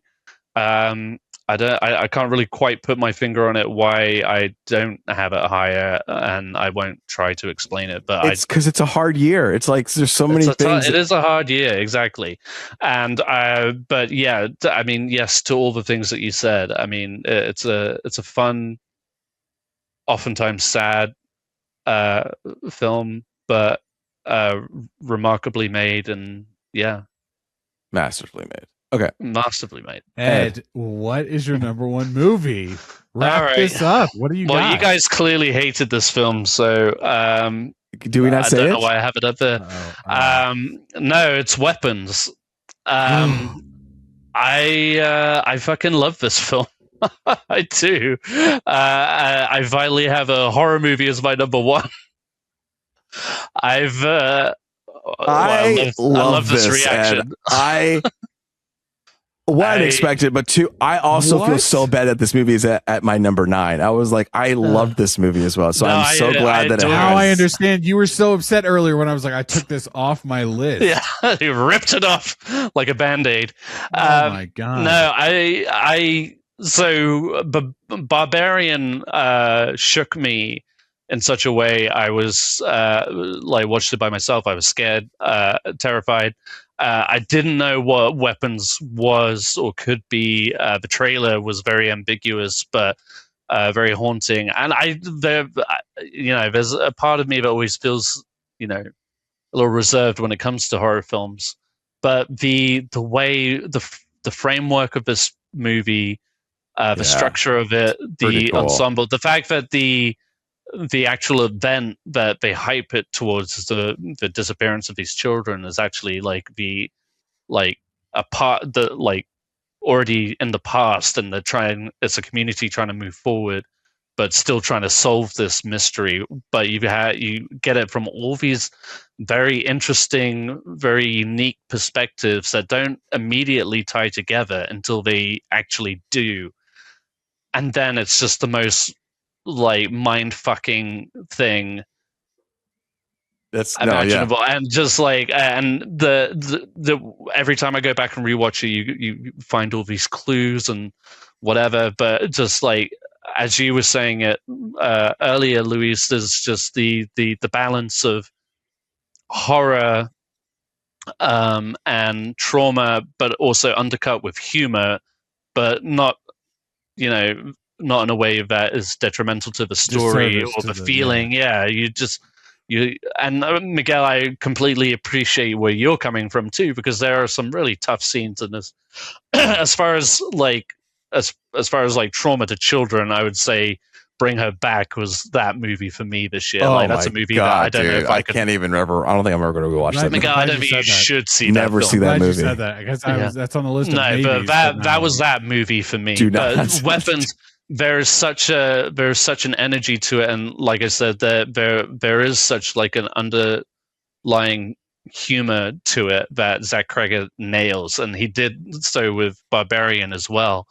It's just like it really just wowed me. And we were talking about like movie experiences, like theatrical experiences. You could just feel the tension in the room when I went to go see that in theaters, and the elation that I felt right at the end when Aunt Gladys gets torn apart. The constant build up to that. Yeah. Like what a fucking feeling. And it's still like a really fucking sad ending, actually. Yeah. It's not like, oh yeah, everything's solved now, but it's that the feeling of this the breadcrumbs of a fairy tale all the way through it, leading the effects to the witch. Of one selfish person just destroys a whole community. A whole community is insane. And the way that the individual ways that it ties in is incredible. The cast is incredible. It's a great ensemble. This was the year of Julie Garner for me. With Fantastic Four, I loved her as a Silver Surfer, but I really enjoyed her in this as well. And then Josh Brolin doing what he does, but Amy. Imagine if Josh O'Connor was in this, you'd be dead. Say no more. You know what I mean? I love all of them. I'm blanking on his name, but the cop is great. Turns out to be that's principal. Oh, my bad. Cop, Han Solo. Yeah, why am I blanking? That guy. But I really like him anyway, generally speaking. But he's great, and I just adored it. It was such an experience watching it, never knowing what was going to happen. Even in Zach Cregger does such a good job at toying with your emotions. So many moments where I was just like so glad that it cut to daytime. Like there would be this night scene crawling down a dark corridor or focusing in on a dark doorway. And then suddenly it was cut to daytime. And I was like, oh, thank God I'm safe. But then the next fucked up thing would happen. The moment in the car where Julie Garner is falling asleep. That's a good moment. One of the scariest moments. And the whole room gasped. Still, when you hear that door open. I just like, oh my God, shook me to my core. But then with such a cathartic ending, I adored it. I'm addicted to it. That's what I mean. Is like there was so many moments about this movie that I really liked, and I think we've talked about this before. But it's like so many movies don't put children in danger because you can't, right? And this movie was like, no, we're gonna go there. It's so many great moments. There was like 2/3 of the movie I was like, this is my favorite movie of the year. I'm having a great time. It was just right there at the end. I was just having a really hard time. Even when you guys talk about and everyone talks about this, like her being, getting her comeuppance at the end of the movie, the Aunt Gladys or whatever. Then they bookend it with him, Josh Brolin, getting his son back, even though he's the bully of the class or whatever. And then she or whoever does the narration is like, and then like not all the kids like talked again ever. And it was just like, oh, they're just starting to talk like a year later or something. Right. And it's like that poor child like still had Alex's parents. He may never get them back fully. Yes. Like that was the thing where it was like I walked away from the movie just being like, and then my wife and kid, they went and saw a movie at the same theater. They went and saw something else. Like I can't remember what it was. It was like Zootopia was not the movie, but it was like something fun. You know what I mean? They went to go see, and so they were like, "What a great time we had!" I was like, I don't know, man. Like I'm still kind of like with myself on this. I need 10 minutes. Like I don't really want to talk to you guys right now because I'm so upset. But yeah, no, it's I totally get it. It was one of the best movies of the year. Yeah. So a solid shout out. I don't hate it. There you go. Like I said, I've been tossing that one around, but ever since that one came out, I was just like, I think this might be my favorite movie of the year. Like, I what an experience. You guys know how I hate like sitting next to people in the theater, but it ended up being packed. And me and the guy next to me, we both booked single seats, and so like everyone else around us had like multiple seats. So it was me and him, and there was a moment where we both were like, "Oh shit!" And I'm not gonna lie, I wanted to kind of be like, "My guy, are you watching this right now?" Like I almost like grabbed him, like, bro. Like, can I like have can I have someone here that's watching this with me? Yeah, but that whole theater was electric when that. I probably told you guys, but like when I saw it, there was like a dad and his son sitting kind of like central in the aisle that I was on, and it was like shortly after Aunt Gladys came on. They just kind of up and left, and I don't think it was because of any like disdain towards the movie, but like they were like looking at their watches, like they had to get going for something or whatever. Oh, that's like they went to go see a movie, but it just kind of ran too long or whatever. Yeah. And I was just like, how could you leave right now? Like, I'm just like, what the fuck is happening? You know what? To put a button on this whole episode, I went and saw Avatar last year. It didn't make my top 10, okay? But there was a dad and a son right next to us during Avatar. And when it started, right before it started, the kid had to run to the bathroom. He ran back. The movie started. The opening scene happens. I think it was like by the time they got to like the air tribe or whatever. And he turned to his dad. He's like a little older than my son, barely. He turned to his dad and was like, "Thank you so much for bringing me to this movie." And it was like, aw. Like they're having a great time. I love that for them. Yeah. I don't know if they're gonna love this whole movie, but that's a great thing to say. Yeah, bro.